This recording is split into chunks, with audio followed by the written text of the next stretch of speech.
Kita masih terus saja teman-teman sekalian di tablik-tablik akbar kita tentang serial manusia terbaik. Manusia yang paling layak untuk dikenang kisah mereka. Sempurna biografinya. Kehidupan mereka penuh dengan suka duka kehidupan ini, tapi di atas kendaraan iman dan ilmu. Sehingga mereka menemui ajal mereka kembali kepada Sang Pencipta Allah dalam keadaan sempurna. Dan Allah Subhanahu wa taala memang memerintahkan kita sebagai orang beriman agar menjadikan manusia-manusia terbaik dari para sahabat Nabi Muhammad alaihi wassalatu wassalam ridwanullahi alaihim, sebagaimana tertera dalam firman-Nya surah At-Taubah surah nomor 9 ayat 100. A'udzu billahi minasyaitonir rajim. As-sabiqunal awwaluna minal muhajirin wal ansari walladzina ittaba'uuhum bi ihsanir radhiyallahu anhum wa radu anhu wa a'adda lahum jannatin tajri tahtaha al-anharu khalidina fiha abada dzalikal fawzul azim. Dan orang-orang yang telah terdahulu menganut agama Islam dari kaum muhajirin, para sahabat ridwanullah alaihim yang hijrah dari Mekah ke Madinah, dan orang-orang Ansar dari orang-orang yang telah menyambut Nabi SAW di Madinah, dan siapapun yang mengikuti jejak-jejak mereka dengan cara yang baik, maka Allah ridho kepada mereka. Mereka pun ridho kepada Allah. Kalau keridhaan Allah artinya Allah sudah menerima semuanya. Apalagi yang kita inginkan kalau sudah Sang Pencipta yang ridho kepada kita. Dan Allah janjikan buat mereka semua, para sahabat dan yang mengikuti para sahabat ini, surga yang dibawanya mengalir sungai-sungai dan mereka akan kekal selama-lamanya di dalamnya, dan itulah kemenangan yang besar. Walaupun teman-teman sekalian kita baru membahas kurang lebih 27 sahabat dengan hari ini, tapi lembaran-lembaran hidup mereka yang baru 27 orang kita pelajari ini secara tablik akbar, tentu kalau ada teman-teman yang sudah baca secara langsung, alhamdulillah, itu sudah sangat luar biasa mewarnai hidup kita. Saya kadang-kadang membuka buku-buku ini teman-teman sekalian dan membaca kisah mereka, tidak sengaja meneteskan air mata. Kadang-kadang juga saya tersenyum melihat beberapa hal-hal yang menggembirakan dalam kehidupan mereka. Dan kadang-kadang saya bahkan membayangkan pada saat saya melihat di depan mata. Karena ada hal-hal yang digambarkan dalam buku-buku serial mereka tentang luar biasa. Seperti kita sedang berhadapan. Seperti mereka sedang ngobrol di depan kita. Seperti mereka sedang mati syahid dan berperang di depan mata kita. Maka ini luar biasa. Kita seperti digambarkan oleh Sang Pencipta Allah, inilah orang-orang yang sudah selamat. Ikutin saja jejaknya. Dan sudah saya bacakan tadi firman Allah surah At-Taubah ayat 100 yang sangat jelas. Dan orang-orang yang mengikuti mereka dengan cara baik. Artinya betul-betul menciplak semua hidup para sahabat ridwanullahi alaihim adalah kebahagiaan. Dan itu target kita belajar pada hari ini. Dan insya Allah pada bulan-bulan selanjutnya tablik akbar sampai selesai dengan izin Allah. Semuanya tujuannya untuk itu. Sahabat hari ini teman-teman sekalian, sahabat yang mulia. Satu-satunya sahabat yang dijamin masuk surga tanpa hisab. Banyak sahabat yang masuk surga. Tapi kalimat tanpa hisab tidak disebutkan. Tentu Abu Bakar, Umar, Uthman, Ali, Talha, Zubair, Abdurrahman ibn Auf, 10 sahabat yang masuk surga. Yang pertama-tama kita bahas pasti lebih mulia dari manusia ini secara keutamaan. Tetapi keutamaan mereka dalam mendapatkan surga, Nabi SAW cuma mengatakan si fulan ahli surga, Abu Bakar masuk surga, Umar masuk surga. Tapi tidak ada kalimat tanpa hisab. Kalimat tanpa hisab ini punya nilai tersendiri. Gitu kan. Satu-satunya manusia yang mendapatkan ini adalah Uqashah bin Muhsin. Sebagaimana dikatakan oleh para ahli sejarah dan para ahli hadis. Tentu ini bukan berarti dia lebih daripada sahabat-sahabat yang memang lebih utama. Tapi keutamaan ini juga merupakan ciri khasnya dia. Tanpa hisab ini teman-teman sekalian tidak ada lagi dihitung apapun dari amal-amalnya. Nanti akan kita rincikan hadis-hadis yang berhubungan dengan masalah itu. Oleh karena itu sangat wajar kalau kita mempelajari kisah manusia terbaik ini. Uqashah bin Muhsin namanya adalah Uqashah bin Muhsin bin Hurthan al-Asadi. Dan sebenarnya Uqashah ini artinya ada dalam bahasa Arab ya. Orang-orang dulu biasanya memberikan nama anak-anak mereka dengan nama-nama hewan dengan tujuan hewan itu mungkin karena punya kisah tertentu, punya keutamaan tertentu, maka diberikan nama itu. Ya. Dan sampai hari ini masih ada orang yang memberikan nama-nama seperti itu, seperti Fahad misalnya, Raja Fahad di Saudi. Fahad itu artinya macan ya, seperti itulah. Kemudian Uqashah juga ini sebenarnya kalau dalam bahasa Arab ada artinya, adalah laba-laba. Ya. Walaupun setelah masuk Islam tidak diganti nama ini oleh Nabi SAW karena dianggap tidak ada pelanggaran agama di situ. Suku Al-Asadi sendiri, suku beliau ini adalah bagian daripada cabang dari suku Abdus Syams. Suku Abdus Syams, suku yang terkenal di Mekah. Dia termasuk anak muda Mekah, remaja Mekah yang memiliki akal yang cerdas. Sebagaimana ulama mengatakan dia memiliki ketampanan, kebersihan, ya, keberanian, keteguhan, punya kelebihan yang sangat banyak. Dia mirip dengan Talha bin Ubaidillah, Zubair bin Awam. Waktu masuk Islam umurnya masih muda sekali. Ya. Sa'ad bin Abi Waqqas, waktu masuk Islam 16 tahun, 18 tahun, umur-umur yang masih muda. Dan anak muda ini termasuk orang yang mengikuti fitrahnya, akhirnya dia pun menganut Islam pada saat mendengarkan Nabi alaihi salatu wassalam atau mengiklankan diri beliau sebagai Nabi di Mekah. Masuk Islamlah Uqasyah bin Muhsan radhiyallahu anhu, dan beliau mengikuti suka dukanya Mekah, walaupun tidak banyak dinukil riwayat tentang manusia terbaik ini atau manusia baik ini, tapi beliau termasuk sahabat yang diceritakan hijrah bersama di Mekah, hidup bersama Nabi SAW, masuk dari awal-awal Islam, hijrah bersama Nabi SAW, termasuk dia sempat hijrah ke Habasyah atau Ethiopia, kemudian beliau juga hijrah ke Madinah bersama Nabi SAW, dan mulailah kiprahnya kelihatan pada saat di Madinah. Termasuk kiprah yang sangat menonjol adalah bagaimana beliau mengikuti semua peperangan Nabi SAW. Dan Nabi SAW dalam memilih pemimpin perang, itu pasti punya pertimbangan tertentu. Selain memiliki keimanan, supaya tidak mudah goyah, memiliki keteguhan, keberanian, keterampilan. Maka itu juga ada pada diri Uqasyah. Makanya Nabi SAW pernah menunjuk beliau menjadi panglima Brigade Al-Ghamr. Al-Ghamr ini adalah pasukan yang dikirim oleh Nabi SAW. Sebenarnya tidak banyak ya, sekitar 40 orang saja. Dan Nabi SAW sering melakukan ini. Jadi kadang-kadang beliau mengirim pasukan-pasukan kecil, kadang-kadang juga pasukan yang besar. Tapi lebih banyak pasukan kecil, dikenal dengan Sariyah. Sariyah itu berarti 100 orang, kurang dari 100 orang. Ada pendapat yang mengatakan kurang dari 300 orang. Dan ternyata Uqasyah berhasil pada saat itu mendatangi wilayah Ghamr. Kemudian beliau mengepung wilayah tersebut, dan karena masyarakatnya mendengar Uqasyah datang, maka mereka pun melarikan diri. Dan Uqasyah berusaha dan berhasil menguasai mata air mereka, serta mengirim mata-mata sehingga dia berhasil mengetahui tempat persembunyian harta mereka, ternak. Dan Uqasyah akhirnya merebut tempat itu dan menguasai kurang lebih 200 unta, kemudian membawanya pulang ke Madinah. Dan itu terjadi sebelum perang Badr. Sebelum perang Badr. Dan di tahun 2 Hijriah, perang besar terjadi di antara kaum muslimin dan musyrikin, dan Uqasyah termasuk orang yang ikut ya, dalam perang Badr ini. Dan Uqasyah juga hadir di Uhud, di Khandak, dan juga perang-perang yang sesudahnya sampai Nabi SAW meninggal dunia. Uqasyah yang paling menonjol dari apa yang beliau dapatkan selain hadir di medan perang, dan tidak banyak atau bahkan dikatakan tidak ditemukan hadis yang diriwayatkan dari Uqasyah. Nah, tetapi beliau masyhur sekali hadis yang cukup banyak riwayatnya tentang satu hari Nabi SAW sedang duduk, kemudian beliau berkata, sebagaimana saya akan bacakan riwayat-riwayatnya. Yang pertama dari Muhammad bin Sirin rahimahullah, salah satu ulama tabi'in. Dia berkata, Imran menyampaikan kepadaku, Imran ibn Husain radhiyallahu anhu, beliau berkata, Nabi Allah sallallahu alaihi wasallam bersabda, "Yadkhulul jannata min ummati 70,000 bighairi hisab." Qalu, "Wa man hum ya Rasulullah?" Qala, "Humul ladina la yaktawun wa la yastarqun wa ala rabbihim yatawakkalun." Faqala Uqasyatu فقام أكاشة فقال ادعوا الله أن يجعلني منهم قال أنت منهم قال فقام رجل فقال يا نبي الله ادعوا الله أن يجعلني منهم قال سبقك بها أكاشة.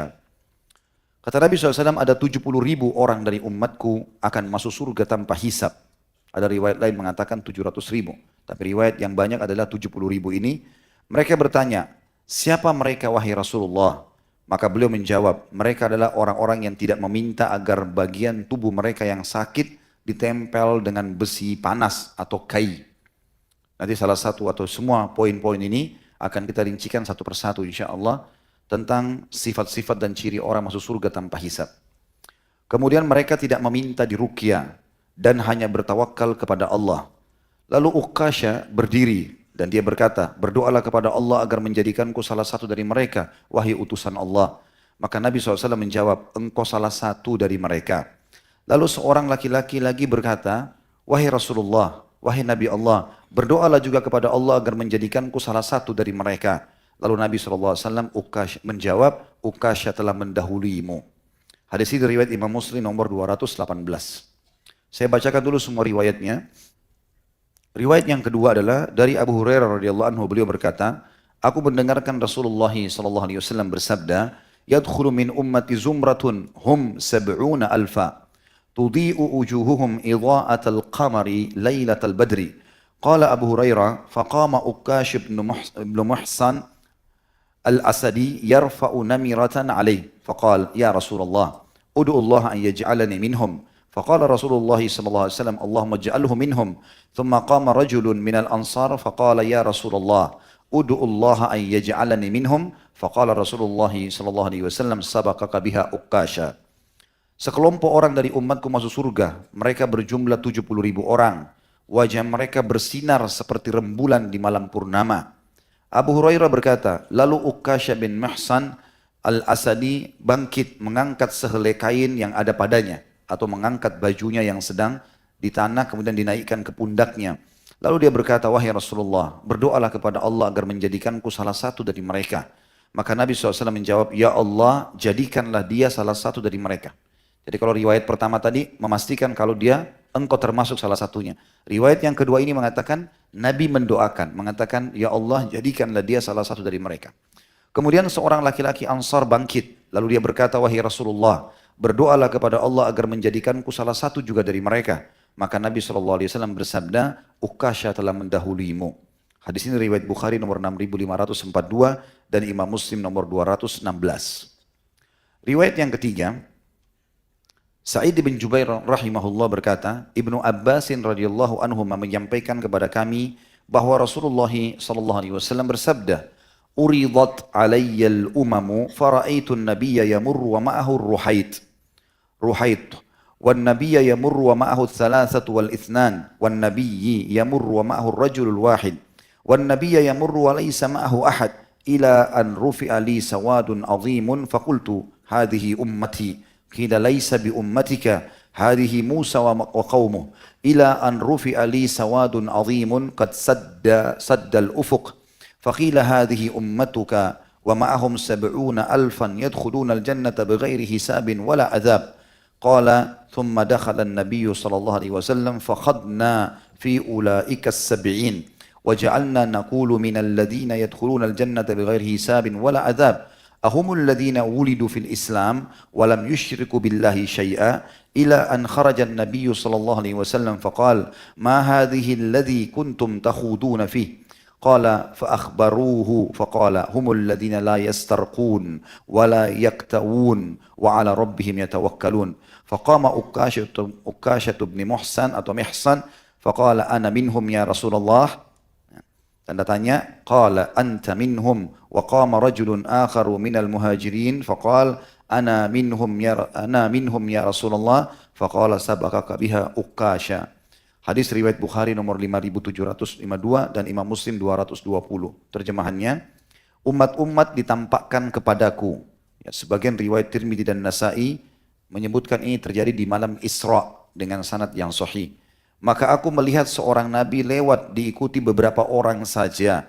Seorang nabi lain lewat diikuti 2 atau 3 orang saja. Seorang nabi lewat diikuti 1 orang saja. Dan seorang nabi lewat tanpa ada yang mengikutinya. Jadi ini menandakan ada nabi-nabi yang tidak diceritakan kepada kita. Dan pengikutnya bahkan ada yang tidak ada pengikutnya. Semuanya Allah binasakan.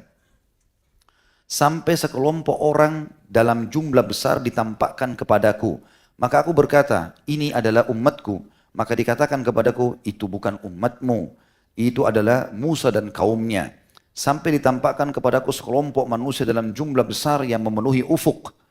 Maka dikatakan kepadaku, inilah umatmu dan di antara mereka ada 70.000 orang yang masuk surga tanpa hisab dan tanpa azab. Tidak ada lagi pertimbangan amal, tidak ada lagi siksaan. Ibnu Abbas radhiyallahu anhu berkata, lalu Nabi SAW masuk ke rumahnya. Maka kami membahas siapa 70.000 orang itu. Sebagian kami berkata, siapakah orang-orang yang masuk surga tanpa hisab dan azab? Apakah mereka adalah orang-orang yang menyertai Nabi SAW, para sahabatnya? Ataukah mereka itu adalah orang-orang yang dilahirkan dalam Islam dan tidak pernah mempersekutukan Allah dengan sesuatu? Sampai akhirnya Nabi SAW keluar kepada kami, beliau bertanya, apa yang sedang kalian bicarakan? Ibnu Abbas berkata radhiyallahu anhuma, lalu orang-orang mengabarkannya kepada beliau. Maka beliau bersabda, mereka adalah orang-orang yang tidak meminta diruqyah, tidak meminta sakitnya ditempel dengan besi panas, dan mereka hanya bertawakal kepada Rabb mereka. Lalu Uqasyah bin Mahsan berdiri dan berkata, aku salah satu dari mereka wahai Rasulullah. Jadi riwayat yang ketiga ini ada tanda tanya. Riwayat yang pertama, ya Rasulullah doakan saya termasuk, Nabi bilang kamu termasuk. Riwayat kedua tadi, dia mengatakan ya Rasulullah doakan, Nabi mengatakan ya Allah jadikan dia termasuk di antaranya. Jadi doa Nabi SAW. Yang ketiga, dia langsung tanda tanya, ya Rasulullah apakah aku salah satu dari mereka? Maka Nabi SAW mengatakan engkau salah satu dari mereka. Lalu seseorang laki-laki dari Muhajirin berdiri. Riwayat kedua tadi dari Ansar berdiri. Dan berkata, aku salah satu dari mereka wahai Rasulullah. Maka Nabi SAW menjawab, Uqasyah telah mendahuluimu. Hadis ini riwayat Ahmad dan Bukhari. Dan juga Al-Baghawi meriwayatkan dalam Syarhus Sunnah. Dan Imam Muslim dan Tirmidzi juga meriwayatkan. Sementara Tirmidzi menilainya dengan Hasan Sahih. Namun tentu saja disebutkan di dalam riwayat Bukhari Muslim. Artinya hadis ini hadis yang sahih. Ini kurang lebih 3 riwayat yang disebutkan oleh penulis buku kita. Tapi saya akan tambahkan riwayat-riwayat yang lain. Dalam riwayat yang lain diriwayatkan oleh Imam Bukhari, ditambahkan selain lafaz tadi yang lafaz yang ketiga dari hadis ini, maka dikatakan humul ladina la yatatayyarun wa la yastarqun wa la yaktawun wa ala rabbihim yatawakkalun. Mereka adalah kata Nabi SAW orang yang tidak bertatayyur.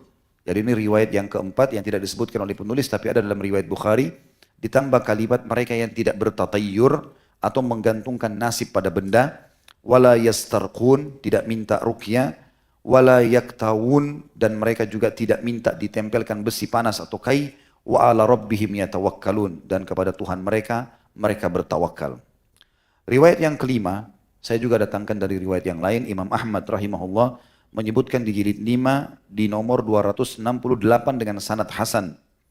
Rasulullah SAW bersabda, wa'adani Rabbi Azza wa Jal an yudkhilal jannata min ummati 70,000 bighairi hisabin wala adhab ma'a kulli alfin 70,000. Dan hadis ini hasan, artinya Tuhanku telah menjanjikan kepadaku, Tuhanku yang maha mulia dan maha suci dan maha tinggi telah menjanjikan kepadaku agar memasukkan ke dalam surga dari umatku 70,000 tanpa hisab dan azab, dan di setiap 1,000 ada 70,000 lagi. Jadi kalau 70,000 kita bagi dengan 1,000, maka ada angka 70. Berarti 70 kali 70,000, kurang lebih 4.900.000. Ya. Maka ini hadis yang lain menyebutkan tentang adanya tambahan jumlah. Bukan hanya 70,000, tapi mencapai 4.900.000 jiwa. Riwayat yang lain Ibnu Fadl menyebutkan, wa yadkhulul jannata min haula'i min ummatika 70,000. Riwayat Ibnu Fadl bertambah, dan akan masuk surga dari kelompok umatmu tadi yang banyak itu 70,000. Juga riwayat Abu Hurairah radhiyallahu anhu annahum tudhi'u wujuhahum idha'ati lailatul badr. Dalam riwayat Imam Ahmad ditambahkan dari Abu Hurairah bahwasanya wajah mereka akan mengeluarkan cahaya yang sangat terang seperti terangnya malam Lailatul Qadar. Juga dalam riwayat yang lain Al-Baihaqi, Abu Hurairah menyebutkan dalam lafaz yang lain, fastazadtu rabbi fazadani ma'a kulli alfin 70,000. Qala Ibnu Hajar isnaduhu jayyid. Bahwasanya riwayat Baihaqi dan diterima riwayatnya oleh Ibnu Hajar, Nabi SAW bersabda, dan aku memohon tambahan kepada Tuhanku, maka aku ditambahkan dari 70,000 itu setiap 1,000 membawa 70,000 lagi. Yang berarti memang 70,000 kali 70 tadi sekitar 4.900.000. Hadis-hadis ini teman-teman sekalian yang sangat masyhur berhubungan dengan tokoh kita. Karena Uqasyah bin Muhsin radhiyallahu anhu adalah sahabat yang langsung ditunjuk oleh Nabi alaihi salatu wassalam, walaupun riwayatnya berbeda-beda. Riwayat yang pertama tadi memang Nabi SAW langsung mengatakan dia termasuk di antaranya. Riwayat yang kedua menyebutkan bahwasanya Nabi mendoakan dia. Dan riwayat yang ketiga juga Jambi menjawab pertanyaan dia waktu dia mengatakan apakah aku termasuk mereka ya Rasulullah. Nabi SAW mengatakan iya. Dan di sini teman-teman sekalian ini keutamaan yang luar biasa, kemuliaan. Karena Nabi SAW juga pada saat itu langsung menutup pintu. Waktu seorang lagi berdiri mengatakan saya juga ya Rasulullah, kata Nabi SAW, engkau telah didahulukan atau didahului oleh Uqasyah. Dan ini ulama mengatakan hikmah yang sangat besar. Makanya setelah itu sahabat tidak ada lagi yang bertanya. Bayangkan kalau semua sahabat waktu itu dijamin dan diambil angkanya semuanya, maka tidak terbagi bagi umat ini. Tapi di sini dengan hikmah Allah, Nabi SAW menutup dan hanya menyebutkan untuk Uqasyah. Puncak daripada penjelasan sederhana dari Uqasyah adalah bagaimana beliau meninggal mati syahid dan partisipasinya dalam memerangi orang-orang yang murtad setelah meninggal Nabi SAW di zaman kejayaan Abu Bakar radhiyallahu anhu. Tentu seperti biasa nanti kita akan jelaskan manaqibnya, keutamaannya beliau, dan kita akan jelaskan nanti pelajaran-pelajaran yang diambil daripada kejadian ini, termasuk kita akan rincikan 4 ciri khasnya tadi orang-orang yang masuk surga tanpa hisab. Dengan harapan insya Allah kita termasuk di antaranya. Uqasyah bin Muhsin setelah meninggalnya Nabi SAW, pada saat itu banyak sekali suku-suku Arab pedalaman yang murtad dan kembali kepada kemunafikan. Serta mereka bahkan ada yang berusaha akan menyerang Madinah. Ada juga di antara mereka yang menolak membayar zakat. Ada juga di antara mereka yang sengaja memang mengaku sebagai nabi palsu. Seperti Al-Aswad Al-Unsi dan juga Musailamah Al-Kadzab. Maka pada saat itu teman-teman sekalian, Abu Bakar membentuk pasukan dan memerangi mereka semua. Satu persatu diperangi. Dan yang paling masyhur ya, adalah statement Abu Bakar yang mengatakan, saya akan memerangi siapapun yang membedakan antara zakat sama sholat. Kemudian beliau mengatakan, demi Allah, seandainya mereka tidak memberikan seekor anak domba pun kepadaku, padahal sebelumnya mereka membayarnya kepada Rasulullah SAW, niscaya aku akan memerangi mereka karenanya. Sesungguhnya zakat adalah hak harta, demi Allah aku pasti memerangi siapa saja membedakan antara sholat sama zakat. Lalu kemudian As-Siddiq Abu Bakar bertekad memerangi mereka, dan di antara orang-orang yang murtad adalah Tulaiha bin Khuwailid Al-Asadi. Al-Asadi berarti dari sukunya Uqasyah, satu suku Al-Asadi. Cuma Tulaiha ini murtad. Dia menyatakan keluar dari Islam setelah meninggalnya Nabi SAW. Orang ini mengaku sebagai Nabi, dan kaumnya Bani Asad dan juga suku Ghatafan banyak yang mengakuinya. Gitu kan. Sehingga akhirnya Abu Bakar pun membentuk pasukan dan diikutkan Uqasyah bin Muhsin pada saat itu di dalam pasukan yang dipilih atau dipimpin oleh Khalid bin Walid untuk memerangi Tulaiha. Dan berangkatlah pada saat itu, berangkatlah pasukan ini dan akhirnya terjadi peperangan. Dan Uqasyah pada saat itu betul-betul menunjukkan keajaiban karena dia berusaha memerangi sukunya sendiri. Bahkan banyak di antara suku itu adalah sepupunya sendiri, pamannya, diperangi sama dia sampai mereka mengucapkan kembali syahadatnya. Terakhir, pada saat dia melawan dan berhadapan dengan Tulaiha, maka Tulaiha mengalahkan Uqasyah dan Uqasyah akhirnya terbunuh mati syahid di tangannya. Sebagaimana dinukil oleh para ulama. Dan di sini, sebagian ulama mengatakan kemungkinan besar mati syahidnya ini yang menjadi penyebab dia masuk surga tanpa hisab. Walaupun ini pendapat sebagian ulama. Dan umumnya, semua pendapat umumnya, ulama mengatakan memang itu keutamaan yang dimiliki oleh Uqasyah. Ada riwayat yang menyebutkan bahwasanya Uqasyah sempat melawan dan membunuh Jibal bin Tulaiha. Jadi Jibal ini anaknya Tulaiha dan berhasil dibunuh oleh Uqasyah. Lalu Uqasyah pun akhirnya diserang oleh ayahnya, ayahnya Jibal itu Tulaiha, kemudian membunuhnya. Dan Tulaiha bersama Salamah, saudaranya, rame-rame mengeroyoki Uqasyah dan akhirnya Uqasyah terbunuh mati syahid serta kaum muslimin memakamkannya di lokasi tempat dia terbunuh. Ini yang ada dinukil tentang Uqasyah ibn Muhsin. Sekarang kita masuk teman-teman sekalian ke manaqibnya. Saya coba berusaha mencari nama istrinya, nama anaknya. Saya tidak menemukan. Ya. Saya berusaha coba mencari, belum menemukan masalah ini. Tapi insya Allah mudah-mudahan dengan menyebut manaqib beliau, keutamaannya, kita akan mendapatkan banyak pelajaran dari beliau, termasuk juga pelajaran dari keutamaannya tadi. Yang pertama manaqibnya adalah beliau orang yang pertama masuk Islam di Mekah dan termasuk orang yang terpuji dalam At-Taubah ayat 100 tadi dari Muhajirin. Yang kedua, beliau menghadiri semua peperangan Nabi SAW, tidak terkecuali terutama Badr. Dan sudah pernah dan sering kita ulangi, orang yang hadir di perang Badr ampuni dosa-dosanya. Yang ketiga, ada satu mukjizat Nabi SAW yang terjadi kepada Uqasyah. Tinggal khilaf di antara ahli sejarah apakah ini di Badr atau di Uhud terjadi. Tapi yang jelas Uqasyah bin Muhsin pernah berperang saking kuatnya, ya, dia berperang sampai pedangnya itu patah. Jadi pedangnya digunakan untuk memerangi musuh orang kafir sampai berulang-ulang, dan pada saat patah pun, ya, pada saat patah pedangnya maka dia mendatangi Nabi alaihi salatu wassalam. Pada saat beliau datang mengatakan, ya Rasulullah, pedang saya patah, musuh masih banyak. Maka Nabi SAW memberikan kepadanya ranting pohon. Nabi SAW mematahkan ranting pohon yang ada di medan perang, lalu mengatakan, hai Uqasyah, pakailah ini.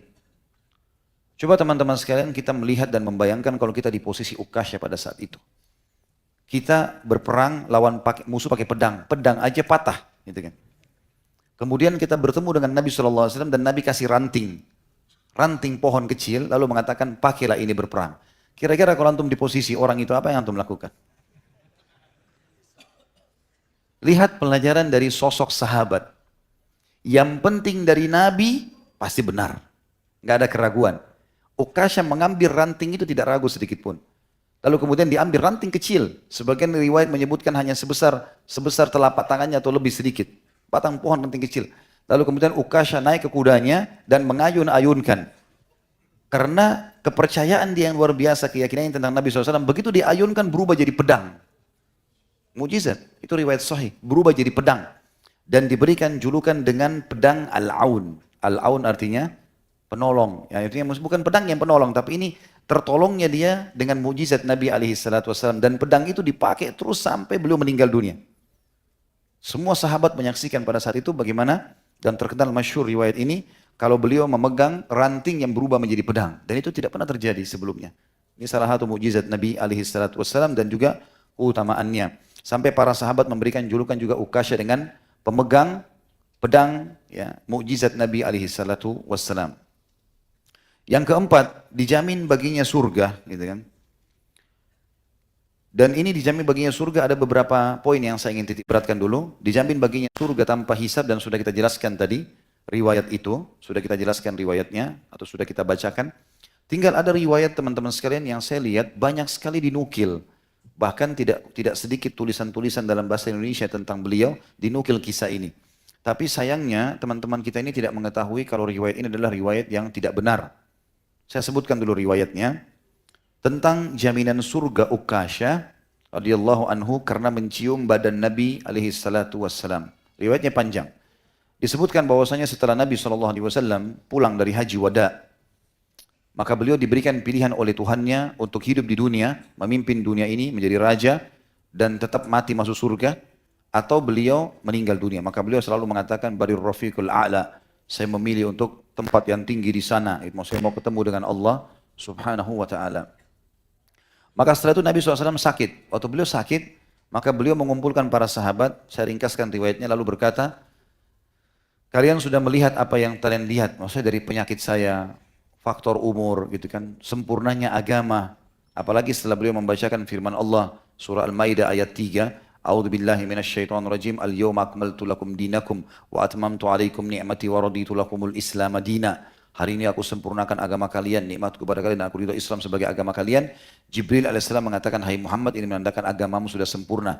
Maka semua sahabat senang kecuali Abu Bakar. Abu Bakar pun pada saat itu berkata, ya, sambil menangis dia ditanya oleh para sahabat, kenapa anda menangis? Kata Abu Bakar, kalau ini betul sudah turun firman Allah dan sebagaimana sudah kita ketahui, berarti sebentar lagi Hasan dan Husain akan menjadi anak yatim dan istri-istri Nabi akan menjadi janda. Ya. Dia akan meninggal. Maka sahabat pun pada saat itu sempat menangis mendengarkan kejadian tersebut. Maka Nabi SAW pun naik di atas mimbar sambil berkata, wahai muslimin, sebagaimana kalian sudah tahu kejadian faktor sakit, umur, sempurnanya agama ini, maka mungkin saya tidak akan lama lagi bersama kalian. Maka saya meminta siapapun yang merasa punya masalah dengan saya atau pernah saya zalimi, maka silahkan tuntut sekarang. Gitu kan. Ada beberapa riwayat yang sahih menjelaskan ada sahabat-sahabat yang sempat menuntut pada saat itu 1 dirham dan seterusnya. Tapi ini semua sudah selesai. Itu riwayat-riwayat yang sahih. Tapi ini kita bahas khusus masalah Ukasha. Dan ini riwayat nanti kita sebutkan siapa saja ulama hadis yang mendhaifkannya. Bahkan dianggap ini hadis yang maudhu sebenarnya. Bahwasanya Ukasha bin Muhsin berdiri. Lalu berkata, ya Rasulullah, saya dulu waktu pulang peperangan bersama anda, sempat anda ingin memicu unta anda, tapi ternyata pecutan itu tersentuh ke saya pada saat saya ingin merapat dengan anda. Sehingga akhirnya tersentuhlah saya dan anda menyakiti saya Rasulullah. Gitu. Maka saya menuntut. Waktu itu semua masjid jadi hening. Rasulullah SAW sudah berumur, kemudian juga ya sudah sakit. Lalu kemudian siapa yang mau menuntut Nabi SAW? Gitu. Maka Ukasha berdiri mengatakan, ya Rasulullah, ceritanya begini. Dan saya menuntut ya Rasulullah.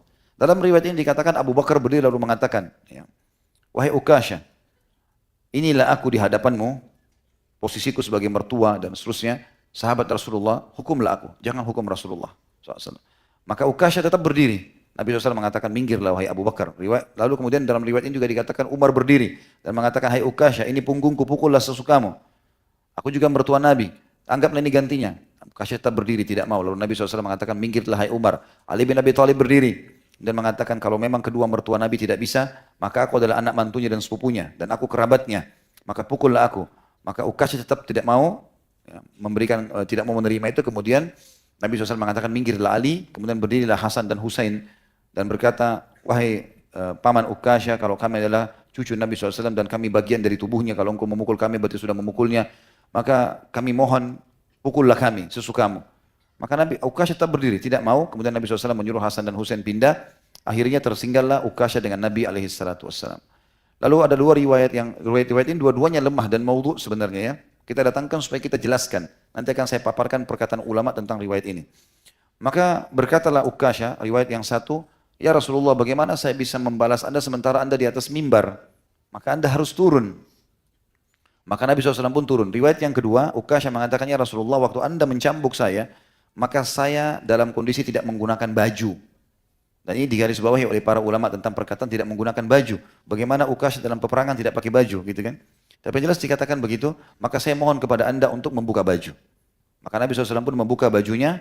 Kemudian Uqasyah pada saat itu melempar cambuknya lalu memeluk Nabi SAW sambil menangis mengatakan, ya Rasulullah, siapa yang akan mengganggu dan siapa yang akan mencambuk Anda? Kekasih Allah, tapi saya hanya sekedar mau menyentuhkan tubuh saya dengan tubuh Anda. Seperti itulah. Lalu kemudian dia menciumnya, lalu kata Nabi SAW, siapa yang ingin melihat penghuni surga, lihatlah orang ini. Tapi riwayat ini teman-teman sekalian, saya temukan, disebutkan oleh para ulama-ulama hadis, diantaranya adalah Ibnu Qayyim al-Jauzi, berkata dalam kitab beliau, Zadul Ma'ad, beliau mengatakan, hadza hadis maudhu. Hadis ini adalah hadis yang palsu. Al-Muttaham Abdul Mun'im bin Idris. Yang tertuduh dan jelas di kalangan para ulama hadis yang membuat hadis ini palsu ini adalah Abdul Mun'im bin Idris. Dan beliau sebutkan dalam kitab Al-Mawdu'at atau hadis-hadis palsu di jilid 1 halaman 301. Kemudian Al-Haythami juga menyebutkan dalam Majma' Az-Zawaid di jilid 8 halaman 323. Dan ini beliau pun mengatakan bahwasanya hadis ini adalah hadis yang palsu. Juga diriwayatkan At-Tabarani, kata Al-Haythami, hadis ini diriwayatkan juga oleh At-Tabarani dan di dalamnya ada Abdul Mun'im bin Idris, wa huwa kadzdzabun wadda'. Orang ini adalah pendusta dan orang yang suka mengarang-arang hadis. As-Suyuti berkata dalam maudhu, mengatakan hadis ini maudhu di buku beliau, dan beliau mengatakan afathu Abdul Mun'im, dikarang-karang oleh Abdul Mun'im. Al-Lalai juga berkata dalam kitab Al-Mawdu'at di jilid 1 halaman 257 kalau hadis ini adalah hadis palsu. Berikutlah seterusnya banyak di antara kalangan ulama yang menanggapi riwayat ini, dan walaupun secara kisah histori menarik, apalagi menyentuh ya. Saya pertama membaca riwayat itu saya sempat meneteskan air mata, luar biasa bagaimana Uqasyah melakukan ini. Dan histori lah, pada saat sempat histeri lah masjid dan menangis pada saat itu. Tapi ternyata ulama-ulama menanggapi hadis ini dan ini sama sekali tidak mengurangi kadar Uqasyah radhiyallahu anhu, hanya saja kita harus berhenti menyampaikan kalau para ulama sudah mengatakan hadis ini tidak benar, walaupun menyentuh ya. Kita harus menyampaikan riwayat-riwayat yang sahih supaya sampai kepada umat riwayat yang sahih. Karena tanpa kejadian riwayat ini pun tetap Uqasyah mulia di mata kita. Radhiyallahu anhum ajma'in. Kemudian selanjutnya teman-teman sekalian, ya, yang kelima, tadi yang keempat itu dijaminnya masuk surga, dan sudah saya katakan, saya jelaskan beberapa poin. Poin yang pertama adalah bagaimana Uqasyah mendapatkan jaminan surga tanpa hisab, sudah kita bacakan riwayatnya, dan juga yang perlu kita bahas tadi adalah riwayat palsu yang disebutkan itu. Yang kelima teman-teman, Uqasyah terkenal orang terbaiknya Arab dalam menunggangi kuda. Jadi ini pujian Nabi SAW kepada beliau, sebagaimana disebutkan di dalam riwayat yang sahih. Dan ini juga disebutkan oleh Ibnu Katsir dalam kitab Al-Bidayah wa Nihayah di jilid 3 halaman 290. Rasulullah SAW bersabda, Inna fina khiyaru man rakibal khail. Sesungguhnya ada di antara kita yang hidup pada zaman itu, ada di antara kita yang hidup ini sebaik-baik penunggang kuda. Artinya kata sebagian ulama hadis tidak pernah jatuh di kuda. Ya. Bisa bukan cuma sekedar menunggangi kuda, tapi bisa berdiri di atas kuda, bisa berperang dengan menunggangi kuda, bisa mengobati kuda kalau luka. Jadi banyak keterampilan dimiliki berhubungan dengan kuda. Qalu man ya Rasulullah. Maka para sahabat berkata, siapa itu yang anda maksudkan wahai utusan Allah? Maka Rasulullah SAW bersabda, Uqasyatu bin Muhsin. Uqasyah bin Muhsin. Qala Dirar bin Azur. Dirar bin Azur berkata, kebetulan satu suku dengan Uqasyah dari Al-Asadi.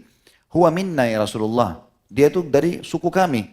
Qala Rasulullah SAW, laisa minkum bal minna. dia bukan dari kalian tapi golongan kami. Maksudnya dari kaum muslimin. Tidak boleh lagi mengatakan dari sukuku atau dari ya, negaraku, tapi ini adalah dari kaum muslimin. Tentu riwayat ini memberikan pelajaran kepada kita tentang bolehnya kita membanggakan seorang muslim yang memiliki keterampilan, apapun sifatnya. Apalagi kalau keterampilan itu memang mendukung agama Allah gitu. Yang keenam teman-teman sekalian, dia dibunuh mati syahid oleh Tulaiha bin Khuwailid al-Azdi, dan Ibnu Hajar menyebutkan dalam kitab Al-Isabah tentang prosesi kematiannya, bagaimana tadi dia membunuh ya, anaknya Tulaiha, kemudian dia dibunuh mati syahid ya, oleh orang ini.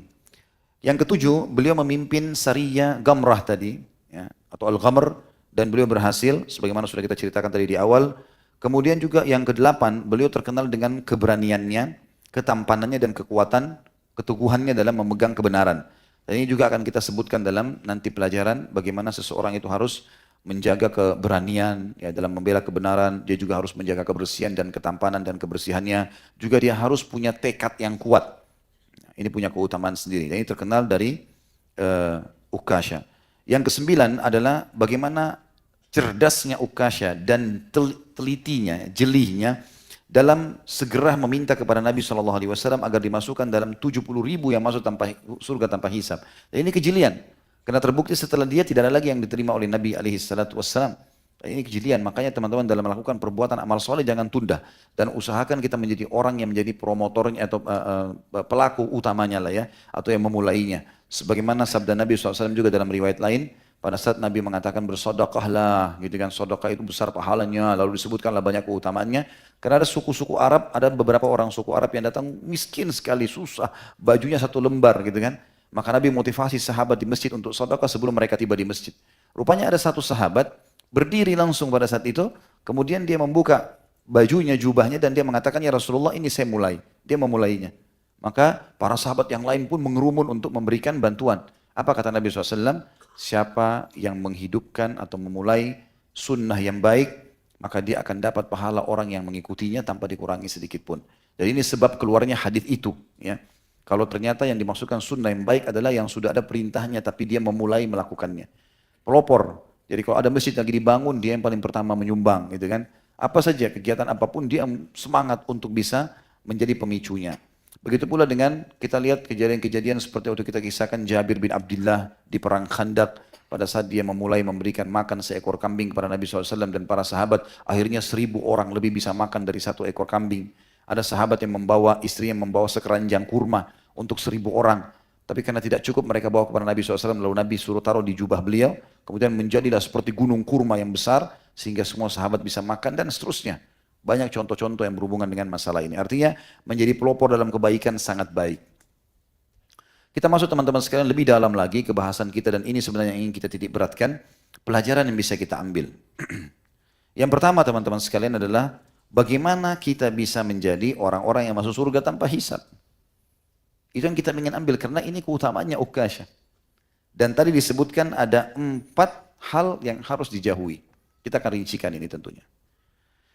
Jadi yang pertama teman-teman sekalian adalah disebutkannya tentang tidak menggunakan besi panas dalam berobat. Namanya kai. Kai ini teman-teman sekalian ada bahasan para ulama. Saya akan bacakan tentu, dan saya sudah datangkan buku yang menurut saya buku ini perlu antum miliki. Tentang metode pengobatan Nabi SAW ya, atau At-Tibb Nabawi yang ditulis oleh Ibnu Qayyim Al-Jauzi. Saya akan bacakan nanti isi buku ini insyaAllah. Tapi saya baca dulu apa yang sudah saya susun.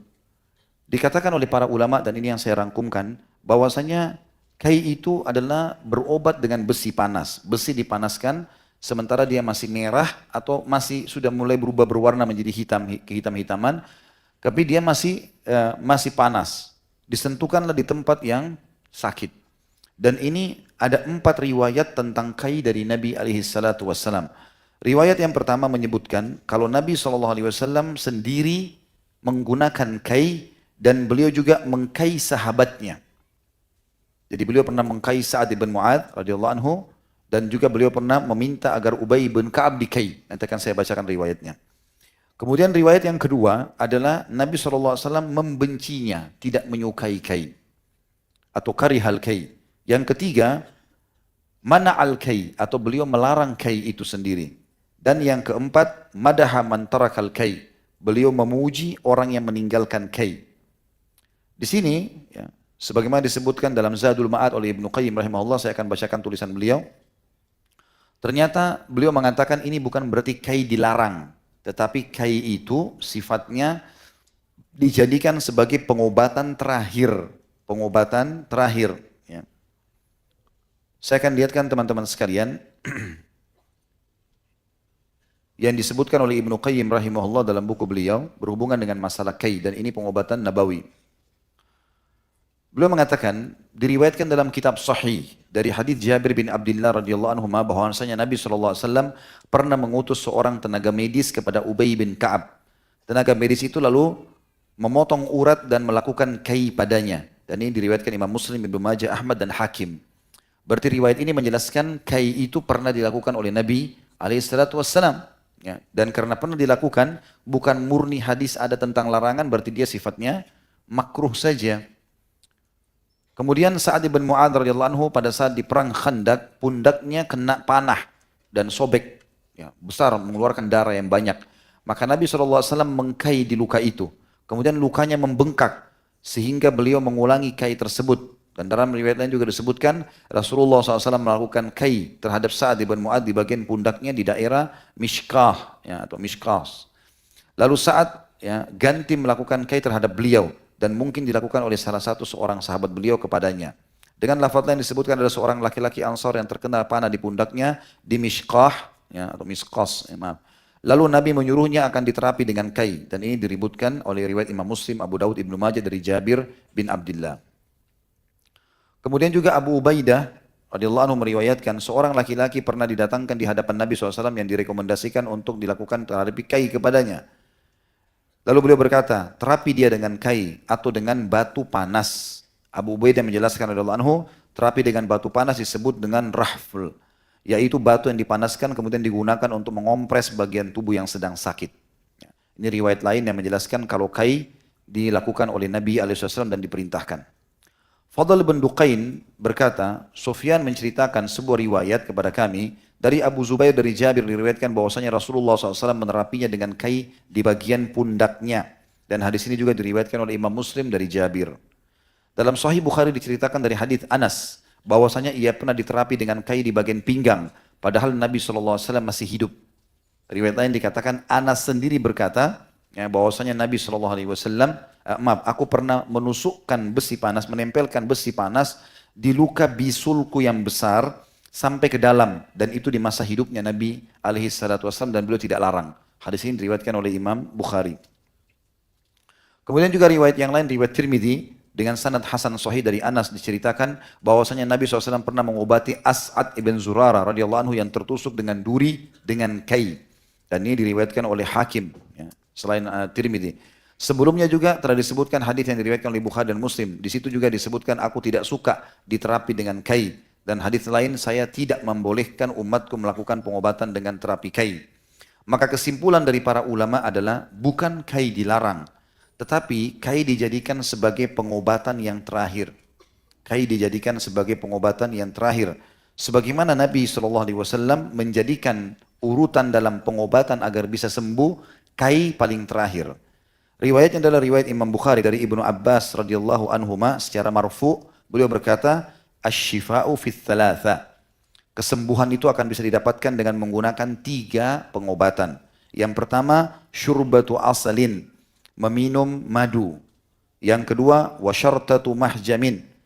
Yang kedua adalah bagaimana seseorang berhijamah, mengeluarkan darah kotor. Wa kayyatu bin nari. Dan yang ketiga, kai dengan api. Wa ana anha ummati an kai. Dan aku merekomendasikan agar umatku tidak melakukan kai. Dalam riwayat Bukhari. Riwayat Bukhari yang lain, la uhibbul kai. Saya tidak suka dengan kai. Kata ulama ini menandakan hukumnya makruh.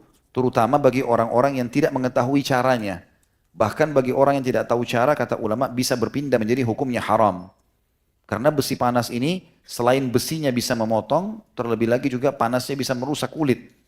Kata para ulama, kalau seandainya melakukan kai adalah ahlinya, maka dibolehkan. Karena riwayat yang membolehkan lebih banyak daripada riwayat yang melarang. Sebagaimana tadi Nabi SAW bahkan menempelkan sendiri Kai itu dalam hadis dari Bukhari, di pundaknya Sa'ad bin Mu'adz radhiyallahu anhu, sahabat Nabi mulia yang terkena anak panah di pundaknya di zaman peperangan Khandaq. Ini berhubungan dengan kai. Yang kedua teman-teman sekalian, mereka tidak bertatayur. Termasuk tadi hadis Bukhari itu ya. Tatayur diambil dari kata-kata tayr yang berarti burung. Orang-orang jahiliyah dulu punya tradisi, mereka melakukan dua hal. Baik burung itu dipegang, kemudian dilepaskan ke arah timur atau ke arah barat. Itu dia mau pergi misalnya ke kanan atau ke kiri, maka dia lepaskan burung merpati. Ya, kemudian dia lihat kalau burung itu menuju ke arah yang dia akan pergi, misalnya dia akan pergi ke arah kanan, maka dia anggap dirinya akan selamat. Atau kalau ke kiri, berarti dia akan celaka. Itu jenis pertama yang dilakukan oleh orang-orang jahiliyah. Namanya tatayur. Yang kedua adalah contoh yang dilakukan, mereka mencabut bulu burung merpati itu, kemudian menulisi di atasnya, pergi, nikah, mulai, kerja atau apa saja. Yang kedua, tidak. Saya tidak nikah, tidak perangkat, tidak kerja. Yang terakhir, yang ketiga kosong. Dimasukkan dalam sebuah kotak, lalu mereka datangi para tokoh-tokoh masyarakat atau dukun-dukun mereka pada zaman itu yang memegang kotak itu. Dianggap ini adalah pengkultusan lah ya, dianggap orang itu suci dan seterusnya. Kemudian dia masukkan tangannya lalu dia pilih salah satu dari bulu itu. Kalau keluar pergi, nikah, mulai, maka dia berarti anggap dia akan selamat. Kalau keluar tidak, maka dia tidak lakukan karena takut kualat. Kalau keluar yang kosong, maka dia harus ulangi sampai keluar salah satu dari dua bulu itu. Ini namanya tatayur. Asal muasal kalimatnya dari situ. Kemudian tatayur ini dikembangkan ya, dan dijelaskan dalam banyak riwayat. Kalau siapapun yang menggantungkan nasibnya pada benda, batu, pohon, ya, kain, benang yang dianggap bisa menyembuhkan penyakitnya atau apa saja, seperti misalnya para sahabat, ada pernah sahabat Nabi masuk ke masjid kemudian dia menggunakan gelang yang dari kuningan. Ditanya oleh Nabi SAW, kenapa kau pakai itu? Dia bilang, menyembuhkan penyakit saya ya Rasulullah. Kata Nabi SAW, keluarkan, lepaskan itu, karena itu tidak menambah kau kecuali penyakit. Maka dilepaskanlah gelang tersebut. Nah ini masuk bagian daripada tatayur tadi, menggantungkan nasib pada benda. Dan sudah pernah saya jelaskan ini tentunya teman-teman sekalian. Kalau orang di Indonesia misalnya mengatakan tangan kanannya gatal mau keluar duit, tangan kiri mau dapat duit, ya. Kemudian kalau matanya kedap-kedip, bagian atas mau senang, kalau bagian bawah mau sedih, ya. Padahal kebetulan matanya lagi capek, gitu. Kemudian telingahnya entah apalah, alisnya mungkin saya nggak tahu, apalagi keyakinan mungkin antum lebih tahu di daerah masing-masing. Ini semua masuk dalam tatayur, nggak benar sama sekali. Jadi ini semua termasuk hal yang harus dijauhi teman-teman sekalian. Karena ini berbahaya bagi akidah kita. Yang ketiga adalah supaya masuk surga tanpa hisab, tidak ruqyah. Nah ini kita fokus, banyak sekali yang harus kita rincikan dalam masalah ini. Jadi teman-teman sekalian, ruqyah dari hadits ini yang dikatakan dan mereka la yastarqun, mereka tidak ya meminta di ruqyah. Ada riwayat lain mengatakan mereka tidak meruqyah. Tapi tidak meruqyah, Ibnu Qayyim mengatakan tambahan dari seorang rawi. Jadi itu bukan bagian dari hadis, tapi yang betul adalah mereka tidak minta diruqyah. Apa maknanya di sini? Khilaf di antara ulama. Makna yang pertama adalah yang sering disampaikan, ini maknanya ziyadatul fadl. Artinya keutamaan lebih bagi orang yang sedang butuh ruqyah tapi dia tidak minta. Ini pendapat. Artinya karena tawakalnya sangat tinggi kepada Allah, dia nggak minta diruqyah. Seperti itu. Itu makna. Makna yang lain, sebagian ulama mengatakan yang dimaksud dengan makna ruqyah di sini adalah ruqyah secara etimologi bahasa yang berarti bacaan yang ditiupkan. Sesuai dengan hadis Nabi yang lain, ar-ruqa wat tamaima wat tiwala syirkun. Ar-ruqa jamak daripada ruqyah, tapi terjemahan kita pun dalam bahasa Indonesia kalau teman-teman baca hadis ini adalah mantra-mantra yang ditiupkan. Kalung-kalung yang digantungkan, gitu kan, pada anak atau pada hewan, maka semua adalah perbuatan syirik. Berarti makna ruqyah di sini adalah mantra yang dibacain, bisa juga bermakna ruqyah secara bahasa. Maka di sini bisa saja yang masuk kata para sebagian ulama adalah yang dimaksud bukan ruqyah syariah. Karena kalau ruqyah syariah sebagaimana kita akan bacakan dalilnya banyak sekali dalil-dalil, bahkan Ibnu Qayyim dalam buku beliau yang akan kita bacakan sebentar lagi menyebutkan jenis-jenis ruqyah. Dari sengatan kalajengking, dari bisa, dari sihir, dari ain, dari macam-macam. Riwayatnya semuanya ada. Riwayatnya semuanya ada dan akan kita bacakan insya Allah secara rinci tentang masalah itu. Jadi teman-teman sekalian, ini khilaf di antara ulama tentang masalah makna ruqyah tadi. Jadi kan.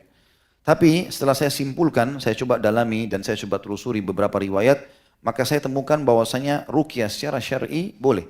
dalam syariat. Dan bukan berarti orang itu, kalau pendapat pertama tadi mengatakan ini ziyadatul fadl, artinya keutamaan orang tidak minta ruqyah, mereka membatasi mengatakan orang ini, kalaupun dia butuh ruqyah, dia harus menggunakan sebuah cara bahasa yang tidak langsung. Dia tidak langsung mengatakan ruqyah saya. Itu pendapat yang pertama. Kalau pendapat kedua mengatakan tidak ada hubungannya sama sekali.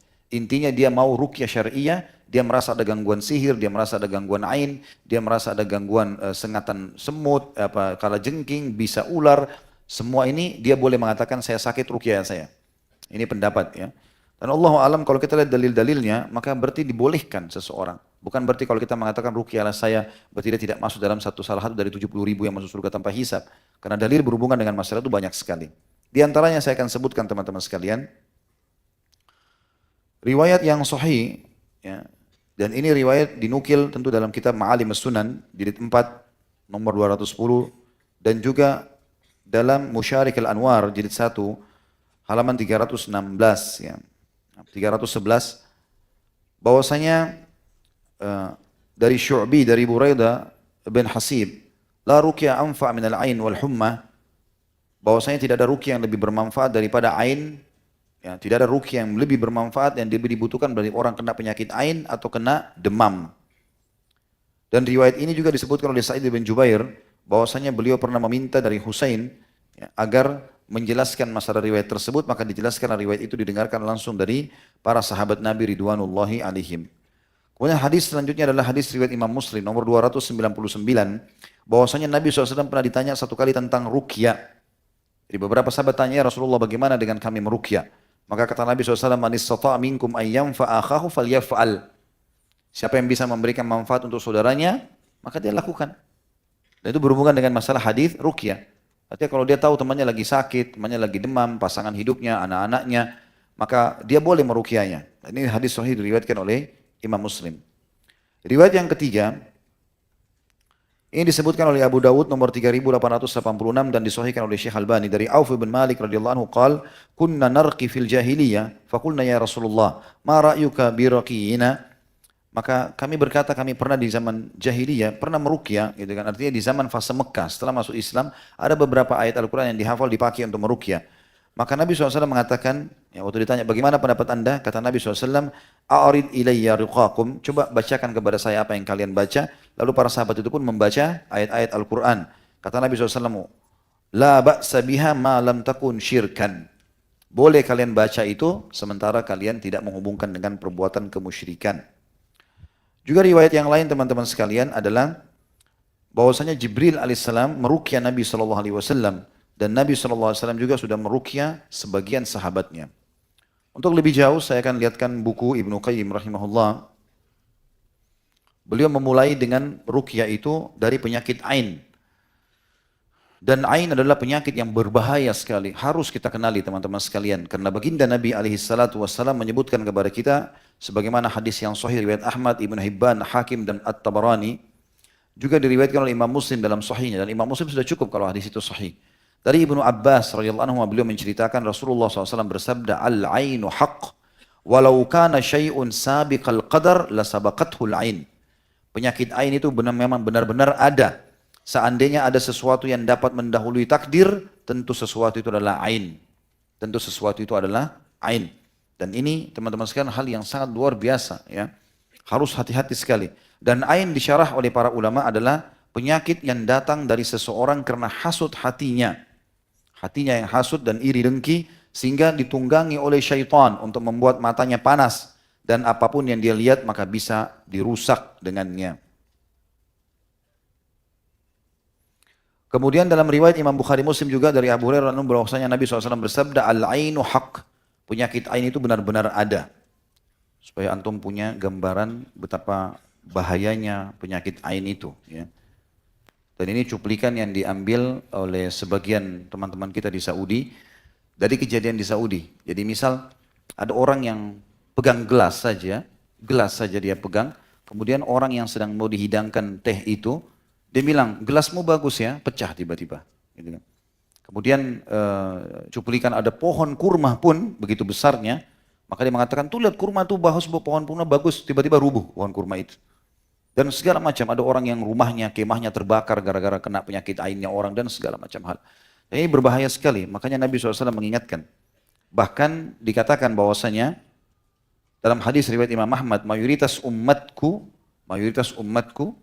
meninggal dunia penyebabnya adalah ain. Penyebabnya adalah ain. Jadi memang dia luar biasa gitu. Sementara dalam terapinya,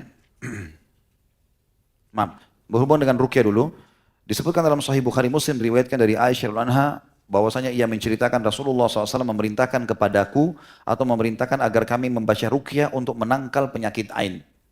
Berarti kan ainnya bisa diruqyah. Kalau yang dimaksud adalah ruqyah syar'iyah, menurut pendapat kedua tadi, berarti tidak mungkin ada perintah.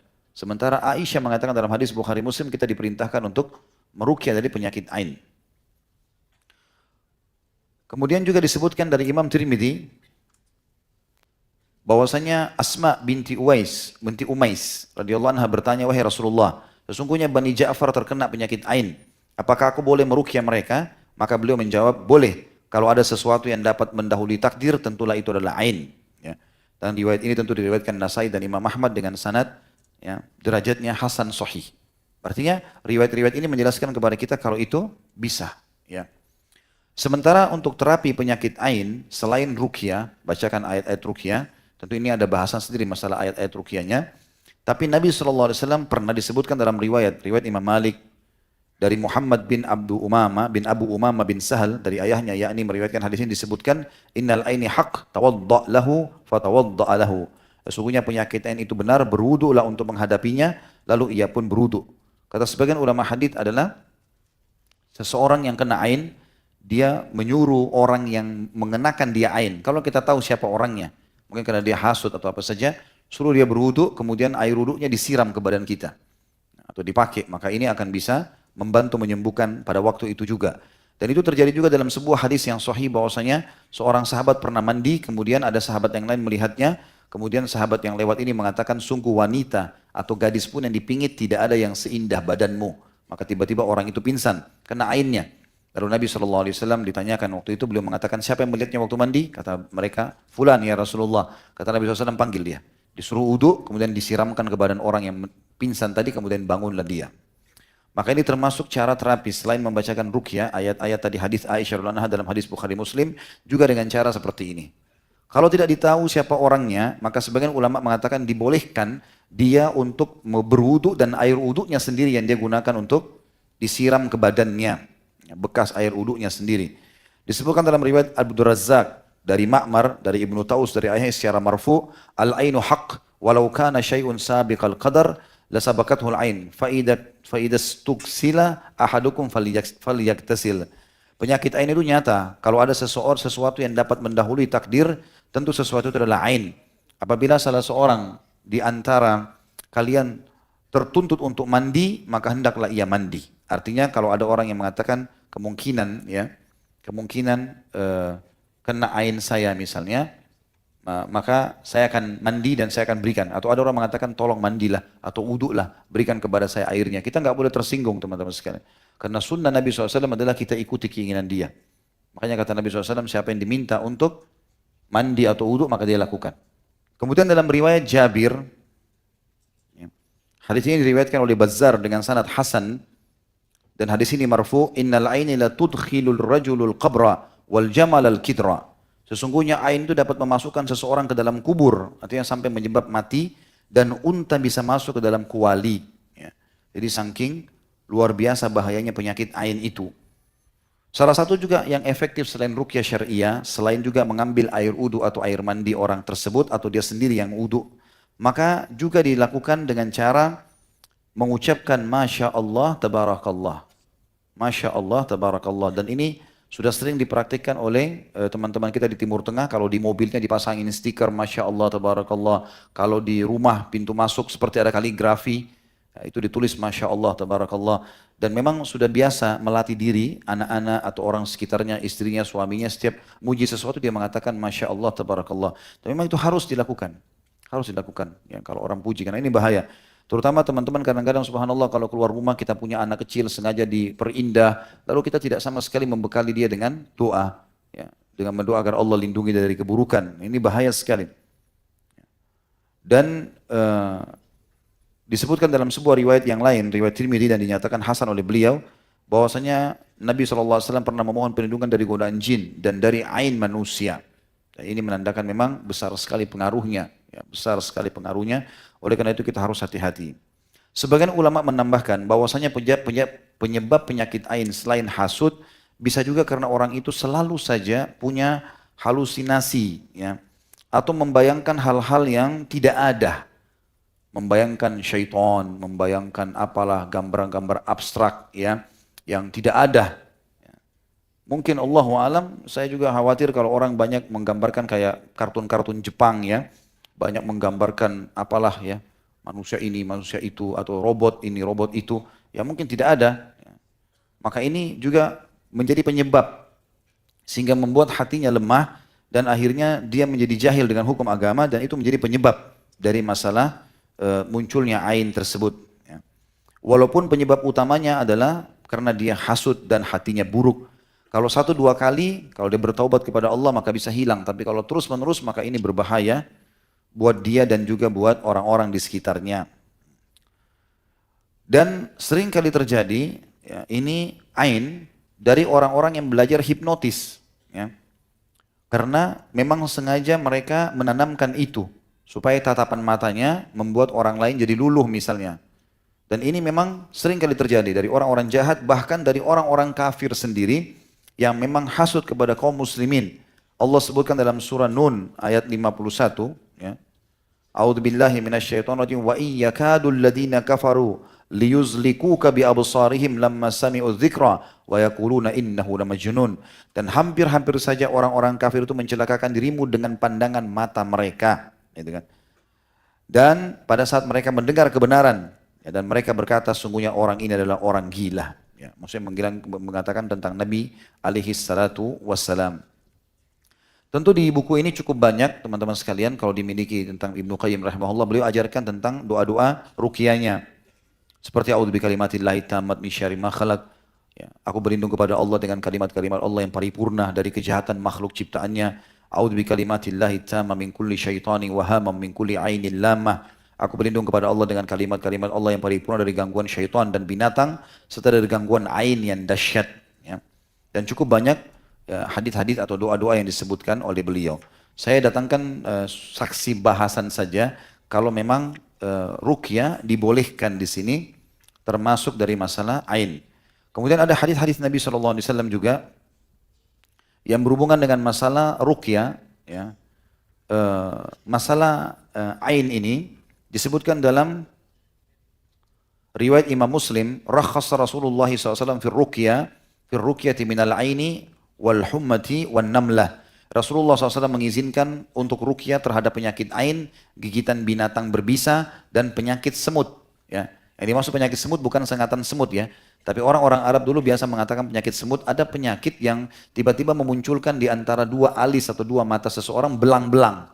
Ya, atau di kulitnya muncul belang-belang, entah seperti apa, tapi begitu keterangannya, belang-belang, semoga Allah menjaga kita, maka itu juga dibolehkan untuk ruqyah.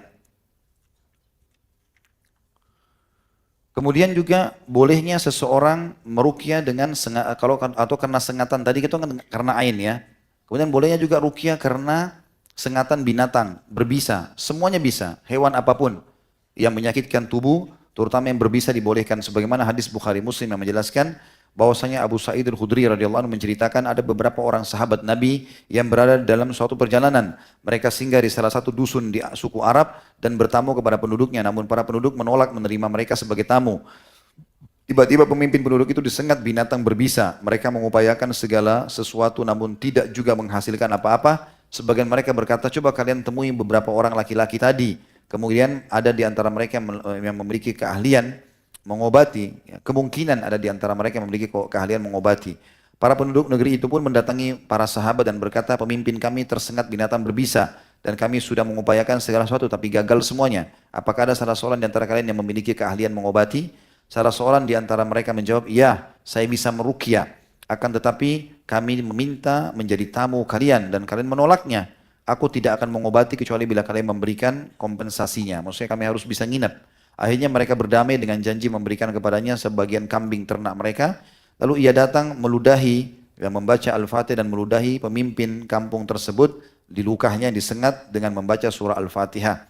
Tiba-tiba orang itu berdiri seolah-olah baru lepas dari ikatan.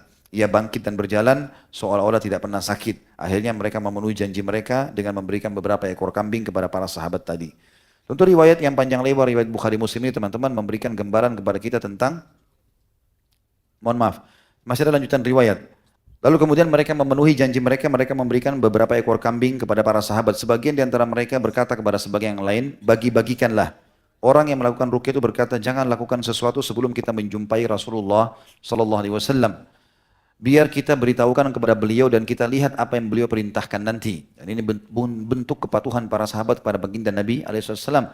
Walaupun mereka sudah ruqyah, sudah sembuh kepala suku, sudah dapat berapa ekor kambing, mereka bisa sembelih dan makan, menikmati daging kambing, tapi mereka tidak mau sampai menemui Nabi SAW. Datanglah mereka menemui Rasulullah SAW dan menceritakan kepada beliau semua yang terjadi, lalu beliau bertanya, dari mana engkau tahu bahwa Al-Fatihah itu adalah ruqyah? Kemudian beliau melanjutkan, kalian telah bertindak benar, bagi-bagikanlah kambing-kambing itu dan berikanlah kepadaku jatah pembagian itu. Dan ini diriwayatkan juga oleh Imam Tirmidzi, Ibnu Majah dan Imam Ahmad selain Imam Bukhari dan Imam Muslim. Dan riwayat ini juga menjelaskan kepada kita, kata sebagian ulama teman-teman sekalian, bahwasanya bolehnya meruqyah dan bolehnya menghubungkan antara ruqyah dengan pendapatan. Jadi nggak apa-apa orang teman-teman yang meruqyah itu kemudian dia meminta dibayar sekian, itu haknya dia. Sahabat ini dalam riwayat Bukhari ini mengatakan bahwasanya dia mau meruqyah tapi dengan syarat diberikan beberapa ekor kambing dan mereka terima. Dan Nabi SAW menerima keputusan itu dan bahkan minta makan sebagian dari kambing itu. Ya, dan ini hadis sudah kita jelaskan tadi. Ibnu Majah juga meriwayatkan dalam sunannya dari hadis Ali, ia berkata Rasulullah SAW bersabda, sebaik-baik obat adalah Al-Quran. Pada saat menjelaskan tentang bolehnya ya, seseorang itu meruqyah dengan ayat-ayat Al-Quran. Tentu selain surah Al-Fatihah, maka cukup banyak riwayat yang menjelaskan beberapa ayat-ayat yang pernah dibaca oleh para sahabat. Ya, yang intinya ayat-ayat tersebut berhubungan dengan masalah pembatalan sihir atau penghancuran terhadap kejahatan-kejahatan atau siksaan di api neraka bagi orang-orang yang berbuat jahat dan seterusnya. Intinya bukan syirik, dia memilih ayat-ayat, dia niatkan itu menjadi penyebab sembuh maka dibolehkan. Seperti itulah. Kemudian juga termasuk ada riwayat yang menjelaskan bolehnya tadi sengatan binatang secara umum. Ini juga ada sendiri Ibnu Qayyim sebutkan tentang kalajengking. Ya. Kalajengking salah satu hewan yang boleh dibunuh tentunya ya. Sebagaimana sabda Nabi SAW, 5 hewan yang boleh dibunuh dalam keadaan apapun, ya, baik dalam keadaan perang, tidak perang, ya, di wilayah haram, bukan di wilayah haram maksudnya di Mekah sama Madinah. Itu adalah kalajengking, ular, ya, kemudian burung gagak yang dadanya ada bulu warna putihnya, ya, kemudian tikus, ya, lalu kemudian satu lagi itu bukan cecak, riwayatnya lain, ya, anjing hitam, ya. Kalau cicak riwayatnya berbeda, cicak malah disebutkan keutamaannya. Yang kata Nabi SAW sampai membunuh, dengan satu pukulan dia akan mendapatkan 100 pahala. Sampai Aisyah memiliki sebuah cambuk. Ya. Tapi jelas kalajengking ini memang karena sangat mematikan, maka kita harus tahu kalau harus dihindari. Riwayatnya menceritakan adalah riwayat Ibnu Abi Syaibah dalam musnadnya dalam hadis Abdullah bin Mas'ud radhiyallahu anhu yang menceritakan, baina Rasulullah SAW yusalli idh sajada, faladagathu aqrabun fi isbi'ihi. فانصرف رسول الله صلى الله عليه وسلم وقال لعن الله الأقرب ما تدع نبيا ولا غيره قال ثم دعا بإناء فيه ماء وملح فجعل يضع موضع اللدغة في الماء والملح ويقرأ قل هو الله أحد والمعوذتين حتى سكنت.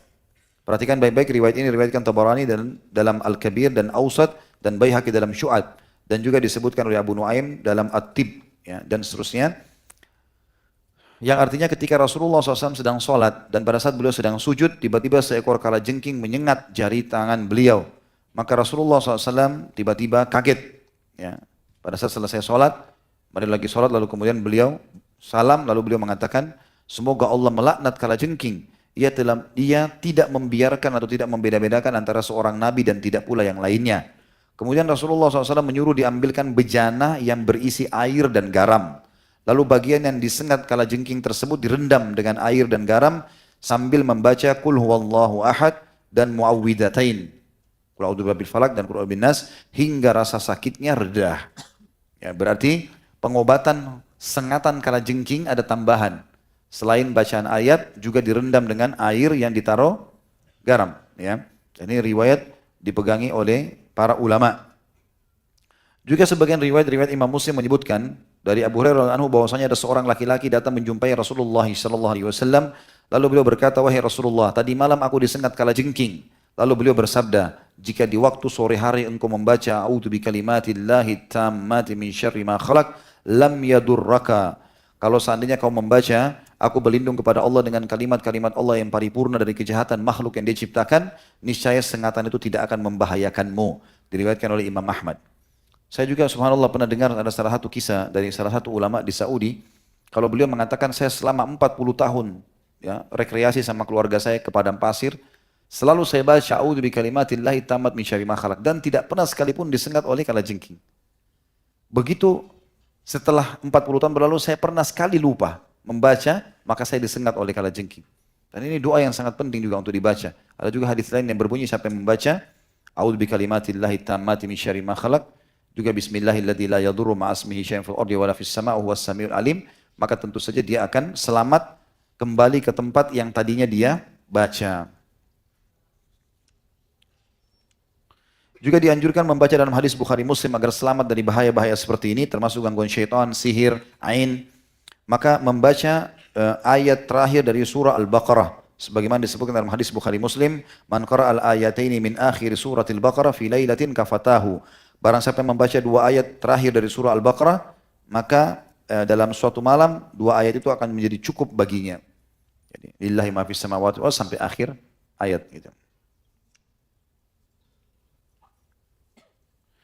Juga dalam riwayat Abu Daud disebutkan bahwasanya kalau baginda Nabi SAW hendak melakukan perjalanan, beliau mengucapkan di waktu malam, "Ya ardu, Rabbi wa Rabbukillah, a'udzu billahi min syarriki wa syarri ma fiki, wa syarri ma yadubbu alaiki, a'udzu billahi min asadin wa aswad, wa min al-hayyati wal aqrab, wa min sakinil baladi, wa min walidin wa ma walad."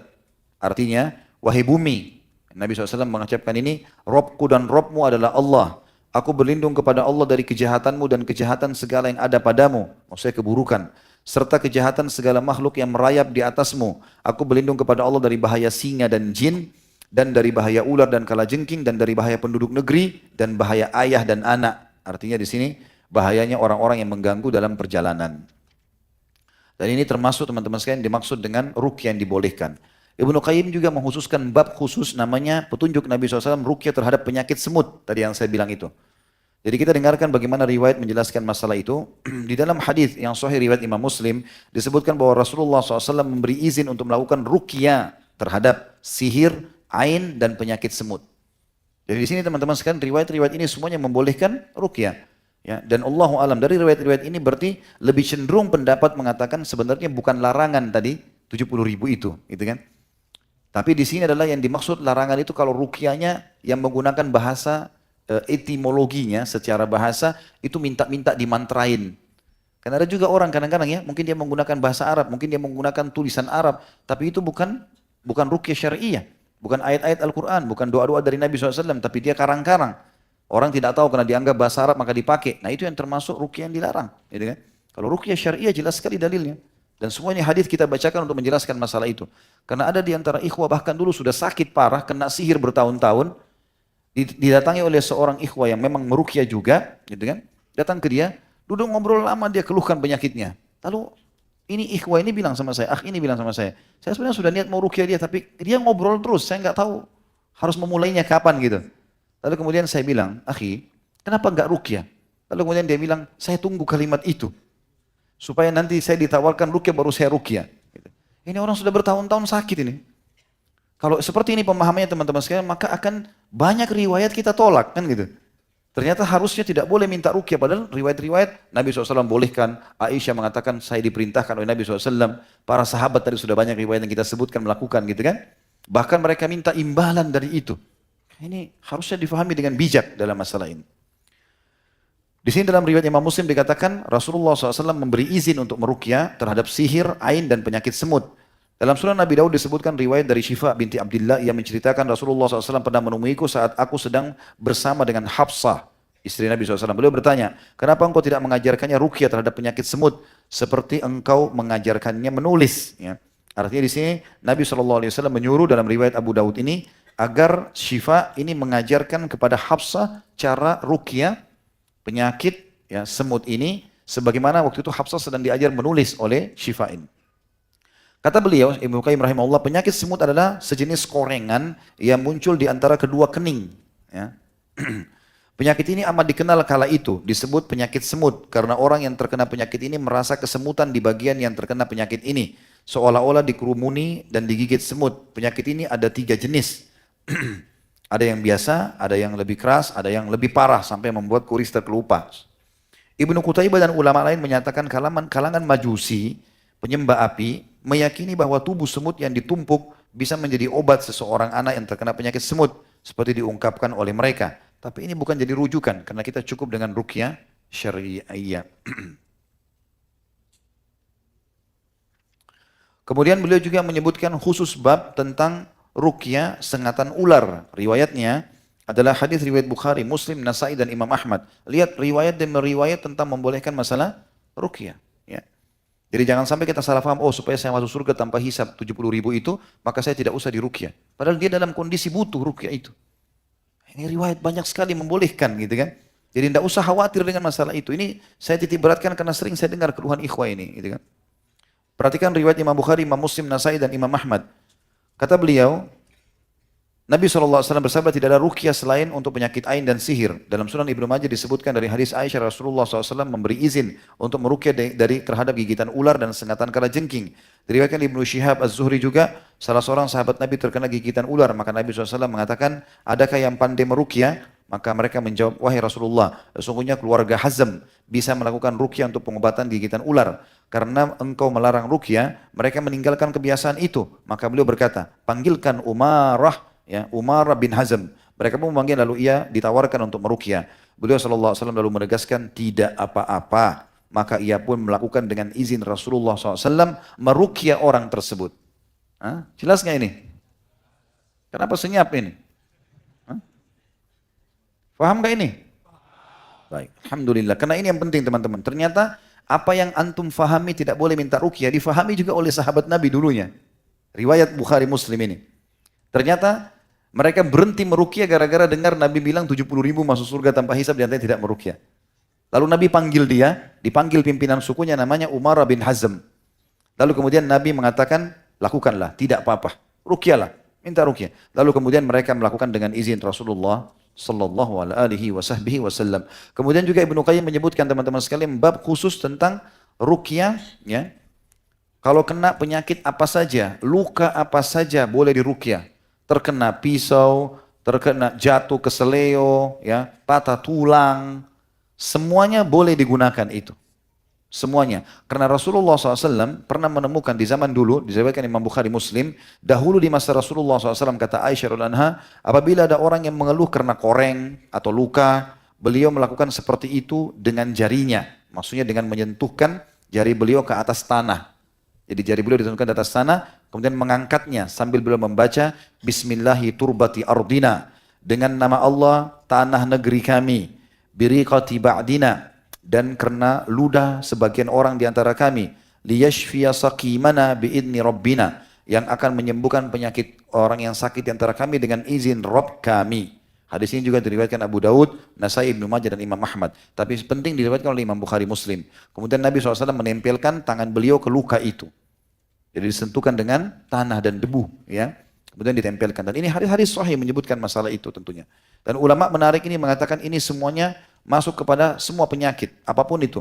Termasuk beliau mengatakan di negeri panas biasa orang merasakan penyakit demam, atau di musim dingin orang merasakan meriang dan seterusnya, atau apapun keluar dari luka badan, ya, yang memang sifatnya tidak normal, maka ruqyah. Dan lebih jauh daripada itu, sebagian ulama mengatakan bahkan penyakit yang dianggap seringan apapun oleh manusia, di antaranya flu, demam semuanya, maka boleh meruqyahnya. Sebagaimana Nabi SAW menyebutkan dalam hadis yang sahih, siapapun yang sedang sakit lalu dia pegang tempat sakitnya, kemudian dia membaca dalam hadis sahih riwayat Imam Muslim, ya, dari Uthman bin Abil As diceritakan bahwa ia pernah mengeluh kepada Rasulullah SAW mengenai sakit yang dirasakan pada tubuhnya semenjak ia masuk Islam. Maka Nabi SAW bersabda, letakkan tanganmu di atas bagian tubuhmu yang sakit. Saya di sini diletakkan. Lalu ucapkan Bismillah 3 kali. Bismillah, Bismillah, Bismillah. Lalu baca doa ini 7 kali.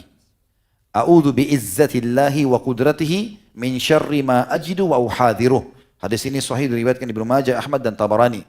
Aku berlindung dengan kemuliaan dan kekuasaan Allah dari keburukan apa yang ku dapati dan ku khawatirkan akan terjadi.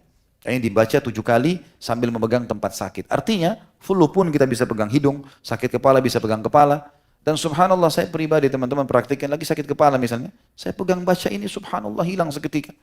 Lagi rasa nggak nyaman, pegel badan, apa saja. Termasuk sebagian ulama mengatakan bolehnya kalau seseorang merasa ada masalah dalam hatinya. Kesedihan yang berkepanjangan ya. Sedih karena meninggalnya seseorang, kehilangan barang. Dia penggal dadanya, dia pegang hatinya, dadanya kemudian dia membaca doa ini. Dengan berharap Allah subhanahu wa ta'ala akan menghilangkan itu. Tentu ini teman-teman sekalian bab-bab ya, ini panjang sekali. Tapi Ibnu Qayyim rahimahullah menyebutkan dalam masalah ini. Berarti saking bolehnya ruqyah syariah. Udah paham ini? Alhamdulillah. Itu yang saya butuhkan, suara. Kalau senyap nggak ada suara, dari mana saya tahu paham atau enggak? Dari tadi saya sudah teriak-teriak nih. Ya. Kemudian yang terakhir teman-teman tawakal. Tawakal kepada Allah. Kita akan bedakan teman-teman antara tawakal dengan tawakul. Ya. Kalau tawakul, kita mulai dari tawakul. Tawakul istilah yang digunakan dalam bahasa Arab bagi orang yang tidak berusaha tapi pasrah kepada Allah. Sementara tawakal adalah orang yang berusaha baru dia menyerahkan kepada Allah. Beranjak daripada hadis Bukhari tentang seorang sahabat yang datang kepada baginda Nabi SAW, kemudian dia mau ikut pengajian sambil pegang untanya, gitu kan? Ternyata pada saat dia pegang tali untanya, dia mau masuk ke masjid, dia bilang nggak usah diikat deh, tawakkaltu 'ala Allah. Saya bertawakal kepada Allah, nggak diikat untanya. Begitu kakinya masuk masjid, untanya lari. Maka dia kejar untanya. Unta ini hewan yang susah untuk dikejar. Unta itu bisa 3 hari 3 malam nggak minum, nggak makan, lari terus. Bagaimana manusia mau kejar gitu? Dia lari-lari nggak ketemu sampai untanya lari dari luar kota Madinah. Begitu dia kembali ke masjid, pengajian sudah bubar. Maka unta hilang, ilmu hilang. Gitu.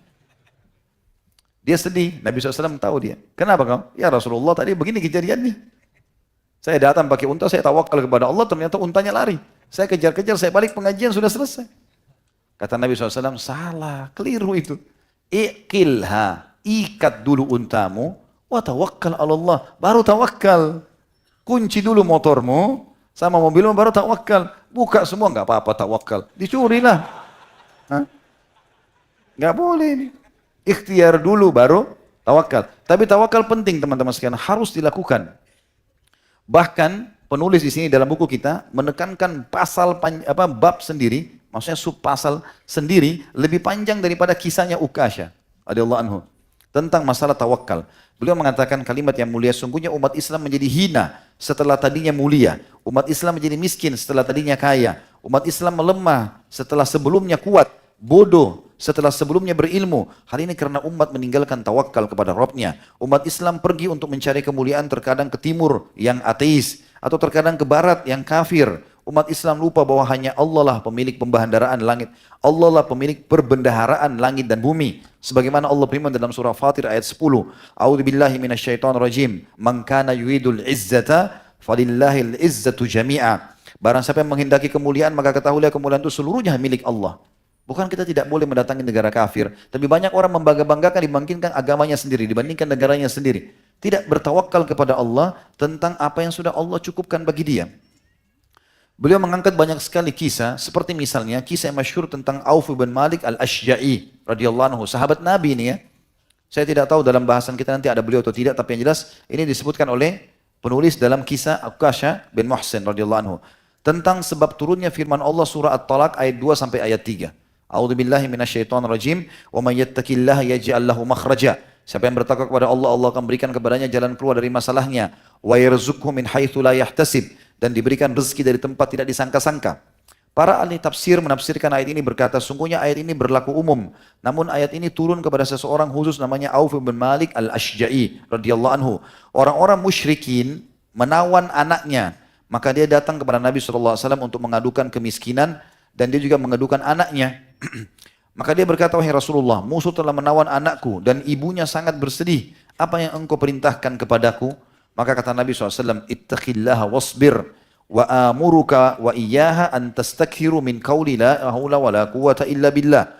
Bertakwalah engkau dan bersabarlah. Dan aku memerintahkan kepadamu dan kepada istrimu agar memperbanyak mengucapkan la haula wa la quwwata illa billah. Jadi dia sudah coba ikhtiar, anaknya ikut jihad, ternyata semua pasukan pulang kecuali anaknya. Ditanya teman-temannya, mereka mengatakan tidak ada. Jadi kemungkinan ditawan oleh orang-orang musyrik. Dan betul memang anaknya lagi ditawan, lagi disiksa oleh orang-orang musyrik. Maka dia sudah ikhtiar, dia sudah tanya sana sini, dia juga mau pergi ke sana, nggak bisa, pasukan sudah pulang. Jadi tunggu perintah dari Nabi SAW. Maka dia tanya kepada Nabi, Nabi bilang, baca la haula wa la quwwata illa billah, perbanyak itu. Tidak ada daya dan kekuatan kecuali kepada Allah. Artinya kami sudah ikhtiar, kami serahkan kepadamu ya Allah. Maka Auf dan istrinya pun melakukan itu sepanjang semalam suntuk. Ketika mereka sudah ngantuk tertidur, mereka tiba-tiba mendengarkan suara pintu diketuk oleh seseorang. Dan ternyata pada saat mereka membuka pintu, mereka melihat anaknya datang sambil membawa 100 ekor unta. Waktu ditanya, bagaimana ceritanya? Ayahnya tanya, ini Auf bertanya kepada anaknya, bagaimana ceritanya kau bisa lolos nak? Dia bilang memang saya betul ditawan oleh musuh. Tapi pada saat mulai beberapa saat yang lalu, jadi rupanya Auf mulai membaca la haula wala quwata illa billah itu. Dia bilang saya merasa rantai-rantai yang diikat di kaki dan tangan saya mulai melonggar sehingga saya bisa melepaskannya. Kemudian saya pun mengambil unta-untanya lalu kemudian saya jalan pulang ke Madinah. Seperti itulah Allah Subhanahu wa taala memberikan kepadanya. Lalu kata para ulama, inilah sebab turun ayat Allah tadi surah At-Talaq. Nabi SAW memotivasi kita agar selalu bertawakal kepada Allah. Tentu tadi saya sudah jelaskan definisinya. Setelah ikhtiar, tawakal. Dalam hadis riwayat Imam Ahmad, Tirmidzi, Ibnu Majah dan Hakim dan disahihkan oleh Syekh Al-Albani, Nabi SAW bersabda, "Lau annakum tatawakkaluna 'ala Allah haqqa tawakkulihi la razaqakum kama yarzuqu at-tayr taghdu khimasan wa taruhu bitana." Seandainya kalian bertawakal kepada Allah dengan sebenar-benar tawakal, niscaya Dia akan memberi kepada kalian rezeki sebagaimana Dia memberi rezeki kepada burung. Ia berangkat pagi dalam keadaan lapar dan pulang sore dalam keadaan kenyang. Lihatlah kata beliau seekor burung yang lemah, dia hanya memiliki sebab-sebab rezeki yang sedikit, namun ia bertawakal kepada Allah, dia bertasbih memujinya siang dan malam, maka Allah SWT pun memberikan kepadanya. Allah menyebutkan dalam surah An-Nur ayat 41, A'udzu billahi minasyaitonir rajim, alam tara annallaha yusabbihu lahu man fis samawati wal ardi wat tayru saffat, kullun qad alima salatahu wa tasbihah, wallahu alimun bima yaf'alun. Tidakkah engkau hai Muhammad tahu bahwasanya kepada Allah lah bertasbih apa saja yang ada di langit dan di bumi, artinya tunduk dan patuh kepadanya, dan juga burung dengan mengembangkan sayapnya, masing-masing sungguh telah mengetahui cara berdoa dan bertasbih. Allah Maha mengetahui apa yang mereka kerjakan. Kemudian kisah yang lain teman-teman sekalian, salah seorang ulama berkata, demi Allah aku telah melihat seekor ular buta yang hidup di puncak pohon kurma yang tinggi.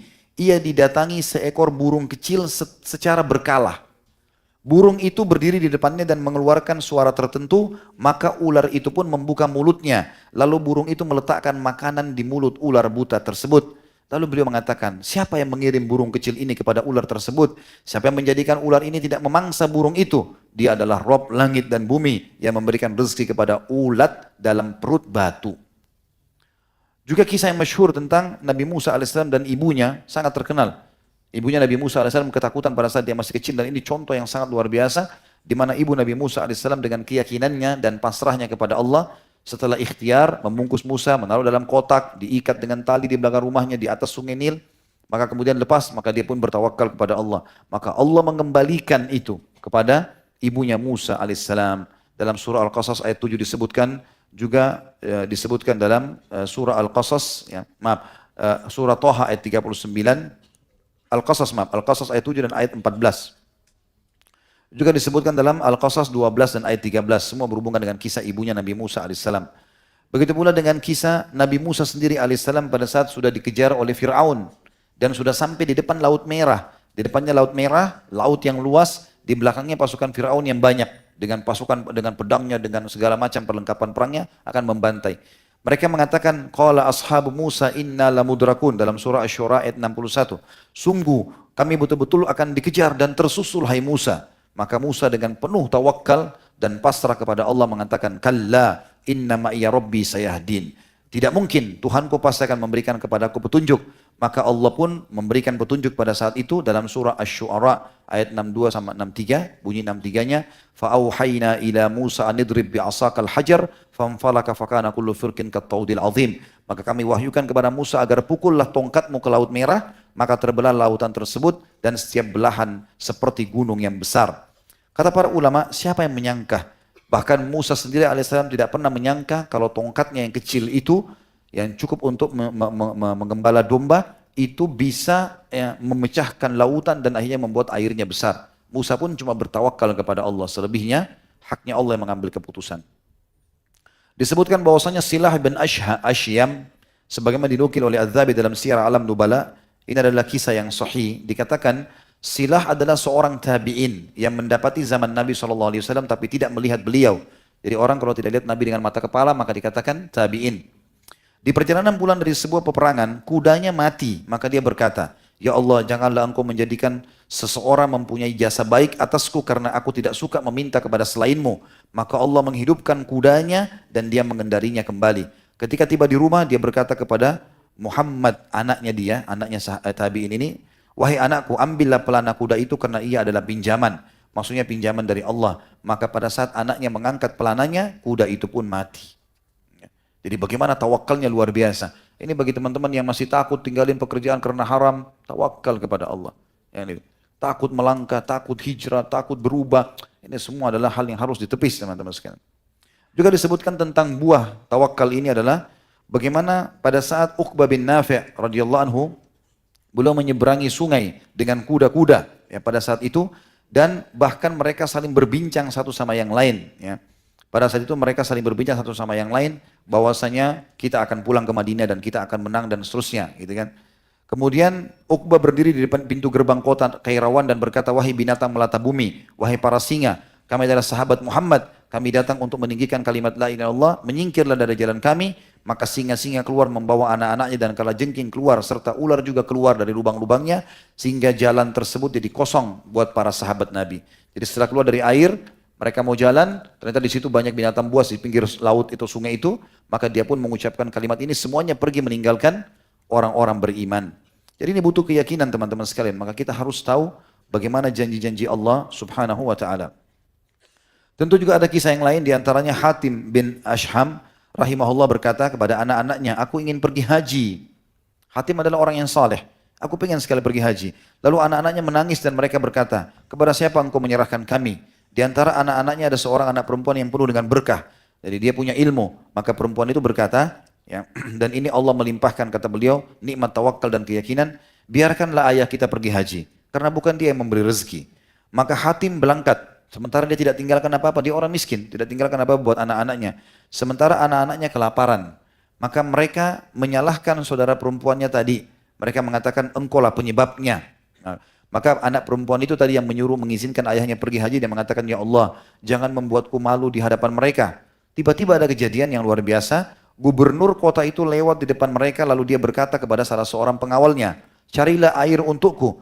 Maka keluarga Hatim memberikan air dingin dalam sebuah gelas. Kemudian dia meminumnya. Lalu dia bertanya, rumah siapa ini? Maka mereka menjawab, si anak-anaknya Hatim, ini rumahnya Hatim al-Ashham. Maka dia melemparkan satu kantung emas. Dan dia berkata kepada para pengawalnya, siapa yang mencintaiku, hendaklah dia melakukan seperti yang aku lakukan. Maka para pengawal melemparkan harta mereka ke dalam bejana. Anak perempuan itu menangis, maka ibunya bertanya kepadanya, apa yang membuatmu menangis? Bukankah Allah telah memberi kita rezeki yang lapang? Maka dia menjawab, karena makhluk satu kali melihat kepada kita, sehingga kita menjadi berkecukupan. Bagaimana jika Al-Khaliq sang pencipta yang melihat kepada kita? Dalam arti kata, kalau ini saja makhluk bisa buat ini, lihat kemana kita kesian lalu dikasih emas begitu banyak, bisa. Bagaimana dengan Allah kalau melihat kita? Lalu teman-teman sekalian, di sini ada sebuah judul yang beliau juga kasih, saya tidak bahas ini, karena melihat waktunya. Ini adalah poin tentang masalah kalau orang bertawakal kepada Allah, maka itu akan, pembebasan Palestina akan didapatkan dengan cara bertawakal kepada Allah. Ini menurut beliau. Karena diambil dari kisah Nabi Musa alaihissalam, saya ringkaskan. Nabi Musa alaihissalam pada saat beliau selamat dari Fir'aun, lalu kemudian beliau menyuruh atau disuruh oleh Allah untuk masuk ke Palestina, merebut Palestina. Orang-orang Bani Israel tidak ada yang mau. Mereka tidak bertawakal kepada Allah karena ketakutan, menganggap bahwasanya Di dalam Palestina ada masyarakat asli sana yang jahat, yang kuat-kuat, bukan jahat, tapi kuat-kuat. Kemudian mereka mengatakan kepada Musa, pergilah kau berdua sama Tuhanmu, hai Musa, perangilah. Kalau menang, baru panggil kami. Maka kemudian Allah SWT menyuruh Nabi Musa AS meninggalkan generasi yang buruk itu, lalu mengkader generasi yang baru, yang akhirnya ditanamkan tawakal dan mereka berhasil menang. Dan salah satu yang dikader oleh Musa namanya Yusha bin Nun. Yusha bin Nun adalah Nabi Bani Israel ya. Salah satu Nabi Bani Israel. Tentu ini tidak masuk dalam 25 Nabi yang kita harus tahu gitu kan. Tapi Yusha bin Nun ini adalah alaihissalam seorang Nabi. Dan ulama sepakat mengatakan dia adalah pengganti Musa dan Harun pada saat Musa dan Harun wafat. Ya. Dan dialah yang telah disebutkan oleh Nabi SAW pada saat itu memimpin perang Bani Israel untuk masuk ke Palestina. Yang tadinya mereka tidak mau, tapi ini kadernya Nabi Musa AS yang bertawakal kepada Allah. Maka Nabi SAW mengatakan, Ma hubisat syams ala basharin qat illa ala Yusha bin Nun layaliya sara ila baitil maqdis. Matahari tidak pernah ditahan sekalipun untuk seseorang kecuali Yusha bin Nun pada sore hari di mana dia akan menaklukkan Baitul Maqdis. Hadis ini disebutkan oleh Al-Baghdadi dalam Khatib Baghdadi, Ahmad Ibnu Asakir dari Abu Hurairah radhiyallahu anhu dan disebutkan dalam Sahihul Jami' nomor 5612 ya. Jadi beliau mengatakan ternyata dengan bertawakal kepada Allah SWT, mestinya kalau sekarang ada pasukan muslimin yang berani kemudian mereka bertawakal kepada Allah menembus Palestina, maka pasti menang. Seperti itulah. Ini harapan penulis menjelaskan masalah itu. Karena pernah terjadi begitu. Di zaman Yusha bin Nun alaihissalam dimenangkan oleh Allah SWT karena tawakalnya kepada Allah subhanahu wa ta'ala.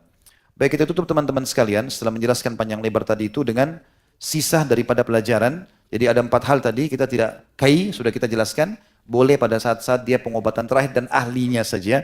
Dan bukan dilarang. Kemudian yang kedua, masalah tatayyur, sudah kita jelaskan kalau ini secara mutlak dilarang.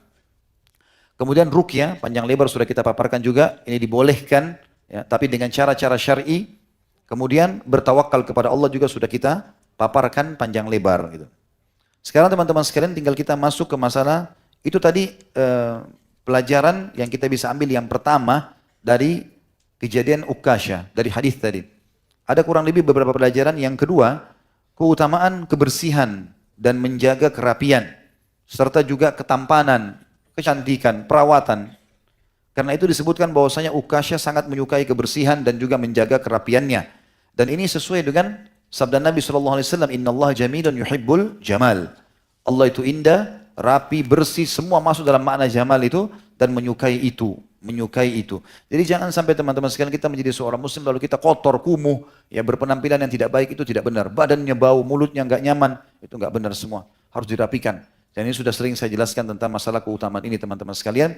Cukuplah sabda Nabi SAW ini, Allah itu indah, suka keindahan.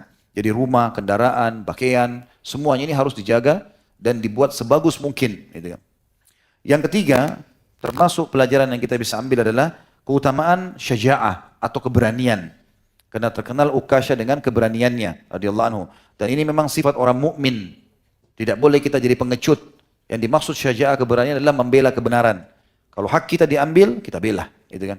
Ini yang penting untuk digarisbawahi sebagaimana Nabi SAW beristiadzah dari penyakit jubun. Jubun itu pengecut. Wa a'udzubika minal jubni wal bukhul. Lindungilah kami ya Allah dari sifat jubun, pengecut dan juga sifat pelit. Dan kita tahu Nabi SAW tidak pernah sama sekali mendengarkan ada pasukan yang mau menyerang Madinah atau menyerang muslimin kecuali beliau mulai menyerang mereka. Yang keempat, keutamaan orang yang cerdas. Dan kita harusnya bisa seperti itu, jeli. Ya. Dan kata Nabi SAW, Al-mu'minu qayyisul fatin. Orang mukmin itu cerdas dan jeli. Jangan biarkan teman-teman sekalian kesempatan untuk beramal soleh kecuali kita harus dahulu di situ. Dan juga kalau ada keburukan kita yang paling pertama jauhi. Ini harus kita lakukan karena ini keutamaan orang yang cerdas. Dan ini termasuk juga hal yang harus kita garis bawahi. Bagaimana kejelian Ukasha di sini dengan kecerdasannya menangkap peluang-peluang ibadah. Yang kelima, keutamaan majelis ilmu. Karena Nabi SAW sebutkan dalam majelis ilmu beliau tentang tadi hadis itu kan. 70.000 masuk surga tanpa hisab. Dan banyak riwayat sudah kita bacakan. Dan juga pentingnya seseorang untuk bertanya kalau tidak jelas. Dan menjelaskan kalau belum jelas gitu kan dari pematerinya. Serta juga bolehnya orang-orang berdiskusi secara ilmiah. Sebagaimana tadi ada riwayat yang menjelaskan pada saat Nabi SAW selesai mengatakan ya, tentang ada 70 dari umatku masuk surga tanpa hisab. Kemudian Nabi SAW masuk ke rumahnya dalam riwayat Ibnu Abbas radhiyallahu anhuma. Lalu kemudian para sahabat berdiskusi, siapa ya mereka? Siapa ya mereka? Diskusi. Lalu mereka saling menjelaskan satu sama yang lain. Mungkin orang yang lahir dalam keadaan Islam tapi tidak pernah syirik. Mungkin ini dan mungkin itu. Seperti itulah. Ya. Berarti ini dibolehkan. Kemudian juga hadis yang keenam atau pelajaran yang keenam adalah fadilah atau keutamaan Nabi SAW sendiri. Bagaimana beliau SAW nanti akan diberikan umat yang sangat banyak pada hari kiamat. Ya. Karena Nabi SAW mengatakan dalam hadis itu tadi, kalau beliau diperlihatkan umatnya yang sangat banyak pada hari kiamat. Dan ini sudah banyak, kalau kita mau bahas ini panjang sekali tentang keutamaan baginda Nabi SAW. Cukuplah beliau satu-satunya Nabi yang diutus untuk seluruh alam semesta. Gitu kan? Dan dalam hadis ini dikatakan pengikutnya paling banyak. Kemudian yang ketujuh teman-teman, keutamaan umat ini sendiri. Kita umat Islam punya keutamaan. Karena nanti kita orang yang paling banyak jumlahnya hari kiamat. Dan juga memang ada sabda Nabi SAW, tidak ada, surga diharamkan untuk nabi-nabi sebelum aku masuk, dan diharamkan untuk umat-umat sebelum umatku masuk. Punya keutamaan. Dan kata Nabi SAW dalam hadis sahih riwayat Ahmad dan Hakim dalam kitab Mustadraknya, kata Nabi SAW, tidak ada umat sebelum kalian kecuali berharap menjadi kalian. Ini ada keutamaan. Dan yang terakhir teman-teman sekalian, ada penjelasan tentang adanya kelompok yang masuk surga tanpa hisab dan azab, dan ada orang yang masuk surga tapi melalui hisab. Ya, melalui hisab. Kalau orang tanpa hisab dan azab artinya betul-betul sudah tidak ditimbang lagi amalnya. Sama sekali. Gak ada timbangan amal lagi. Dan ini tentu target utama seorang muslim. Bagaimana kita teman-teman sekalian berdoa kepada Allah subhanahu wa ta'ala. Dan insya Allah di majlis ini juga kita berdoa kepada Allah. Semoga semua yang hadir termasuk dari 70 ribu yang masuk surga tanpa hisab. Dan semoga sisa umur ini diisi oleh Allah subhanahu wa ta'ala dengan amal saleh. Dan semua dosa kita diganti menjadi pahala dengan kemahamurahannya. Tapi ini harus menjadi target utama seorang muslim. Bagaimana dia tahu bahwasanya dia harus masuk surga tanpa hisab. Kalau kita bisa diterima di kantor tanpa tes, kenapa harus tes gitu ya? Maka seperti itulah bahasanya. Dan kita tinggal mengikuti saja apa syarat-syarat tadi. Selain beriman dan beramal saleh tadi ada 4 hal yang sudah kita jelaskan panjang lebar. Gitu kan? Ini tentu keutamaan. Ya, keutamaan yang harus dikejar. Sementara orang yang masuk surga melalui hisab, ada yang masuk surga tapi ditimbang dulu amalnya. Tentu yang masuk surga tanpa hisab ini ada kelompoknya para nabi-nabi, para syuhada, ya, para siddiqin, orang-orang jujur, para orang-orang saleh. Ini dipastikan oleh para ulama masuk juga dalam kategori masuk surga tanpa hisab ini. Tentu 70 ribu itu selain para nabi-nabi ya. Keluar dari para nabi-nabi. Karena para nabi-nabi saja jumlahnya sudah 124 ribu orang. Gitu kan. Itu mereka sendiri. Maka ini khusus dari umat Muhammad SAW saja. Jadi 70 ribu kali 70 artinya 4.900.000 orang. Tentu kalau dibandingkan jumlah umat Islam yang miliaran sekarang ini sedikit sekali 4 juta ini ya. Tapi kita berharap rahmatnya Allah subhanahu wa ta'ala dan bukan mustahil. Kita tinggal merengek dan minta kepada sang pencipta Allah subhanahu wa ta'ala. Baik, silakan akhi yang mau masuk Islam mana? Apa kabar? Siapa namanya? Putra Joshua. Putra. Dari mana asalnya? Santai aja gak apa-apa. Dari Makassar? Iya. Dari agama apa sebelumnya? Kristen Protestan. Bisa diceritakan ke teman-teman kira-kira apa yang menjadi penyebab harapan atau membuat mau masuk Islam? Jujur awalnya saya agak gimana ya. Jadi pertama kali saya mau masuk Islam setelah menonton videonya Ustadz Khalid di YouTube. Dalam kondisi Kristen sempat nonton ceramah gitu? Iya. Oh. Karena saya selalu bertanya-tanya dalam hidup. Karena agama itu kan pedoman dalam hidup. Jadi saya selalu mencari kebenaran itu. Dan ketika saya menonton Ustadz Khalid, saya merasakan suatu perbedaan tentang pandangan awal saya tentang Muslim. Karena jujur saya, pandangan awal saya tentang Muslim itu adalah yang buruk-buruknya. Tapi setelah saya menonton... Seperti apa gambaran buruk itu? Gambaran buruknya seperti yang kita ketahui saat ini kayak ISIS, teroris, penjahat. Tapi setelah saya menonton videonya Ustadz, banyak keindahan yang saya rasakan. Dan saya juga terfikirkan kalau emang yang saya sebut Tuhan Yesus, itu emang hanya utusan Nabi dan Allah itu adalah Allah yang satu dan Allah yang Maha Esa. Ada pemicu yang lain atau mungkin yang sempat didengar ceramah yang berhubungan dengan judul apa? Wah, terlalu banyak yang saya nonton Ustadz. Tapi ini teman-teman perlu diketahui ya, saya belum pernah ketemu sama beliau ya, belum pernah ketemu sebelumnya. Jadi bukan kita mengadakan rekayasa sehingga Dia mengatakan dengar ceramah saya, terlepas daripada itu. Ya, ya, kita di rumah Allah, saya tidak pernah ketemu sama beliau dan baru tahu kalau ini dari Makassar. Dan baru tahu juga kalau sudah dengar ceramah. Saya juga pernah menemui beberapa teman-teman Kristen, ternyata memang mereka mengikutin itu. Mengikutin ceramah dan Alhamdulillah dengan izin Allah mereka dapat hidayah. Jadi kita jadi penyebabnya saja. Baiklah, sekarang sudah siap masuk Islam insya Allah ya. Tidak ada paksaan, memang karena mau masuk Islam sendiri. Iya. Dari keluarga segala macam, sudah mereka tahu atau belum? Untuk saat ini saya akan memberitahukannya pelan-pelan. Baik, yang jelas sudah siap ya secara Saya gitu. siap. Baik, masuk Islam sederhana sekali. Saudara putra, kita hanya sekedar mengucapkan 2 kalimat syahadat dengan terjemahannya, diyakini dengan hati, selebihnya insya Allah tinggal dipraktikin hukum agama. Bisa ya? Bisa. Baik, asyhadu Asyhadu alla alla ilaha ilaha illallah illallah wa asyhadu wa asyhadu anna anna Muhammadan Muhammadan abduhu abduhu wa rasuluh. wa rasuluh. Aku bersaksi Aku bersaksi tidak ada Tuhan tiada Tuhan yang berhak disembah yang berhak disembah kecuali Allah, kecuali Allah. dan aku bersaksi Dan aku bersaksi bahwasanya bahwasanya Muhammad Muhammad adalah hamba adalah hamba juga utusannya. juga utusannya. Allahu Akbar. Baik, insya Allah ini ada buku dari kami untuk Akh Putra. Ya. Dan kalau di Makassar, saya sarankan karena ada teman-teman di sana, termasuk Sang Guru di sini. Saya juga setiap 2 bulan sekali ada tablik akbar. Ayah saya dan keluarga masih di sana semua. Mungkin bisa di follow up kepada teman-teman untuk lebih tahu, bertanya, bergabung, pengajian ada di mana dan seterusnya. Ya. Baik, kita ucapkan selamat insya Allah. Ya, insya Allah tetap kokoh dalam iman ya. Amin.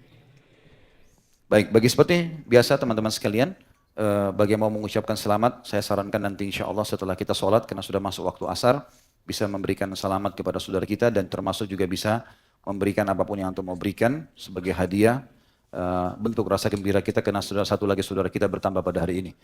Baik, kita berdoa kepada Allah SWT, semoga majelis kita diberkahi olehnya dan dijadikan sebagai tambahan amal kita pada hari kiamat.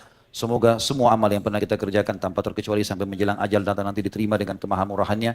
Dan semoga semua dosa yang pernah kita kerjakan sekecil sampai sebesar apapun diganti menjadi pahala dengan kemahamurahannya. Dan kita berdoa agar Indonesia menjadi negara yang tentram, aman, damai, seluruh rezekinya dibukakan oleh Allah dengan kemahamurahannya.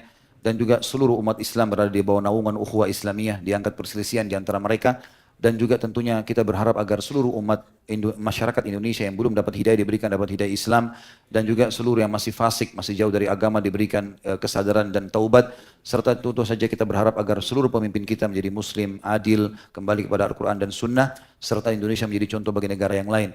Selalu kita doakan saudara kita di Palestina, di Syria, di Yaman, di Irak, di Myanmar, di Ahsa, dimanapun mereka berada sedang tertindas. Semoga Allah ikhlaskan niat mereka, terima para syuhada mereka, muliakan Islam di tangan mereka dan tangan kita semua, dan semoga Allah partisipasikan kita bersama mereka di pahala, baik dengan doa, dengan harta juga dengan jiwa kita.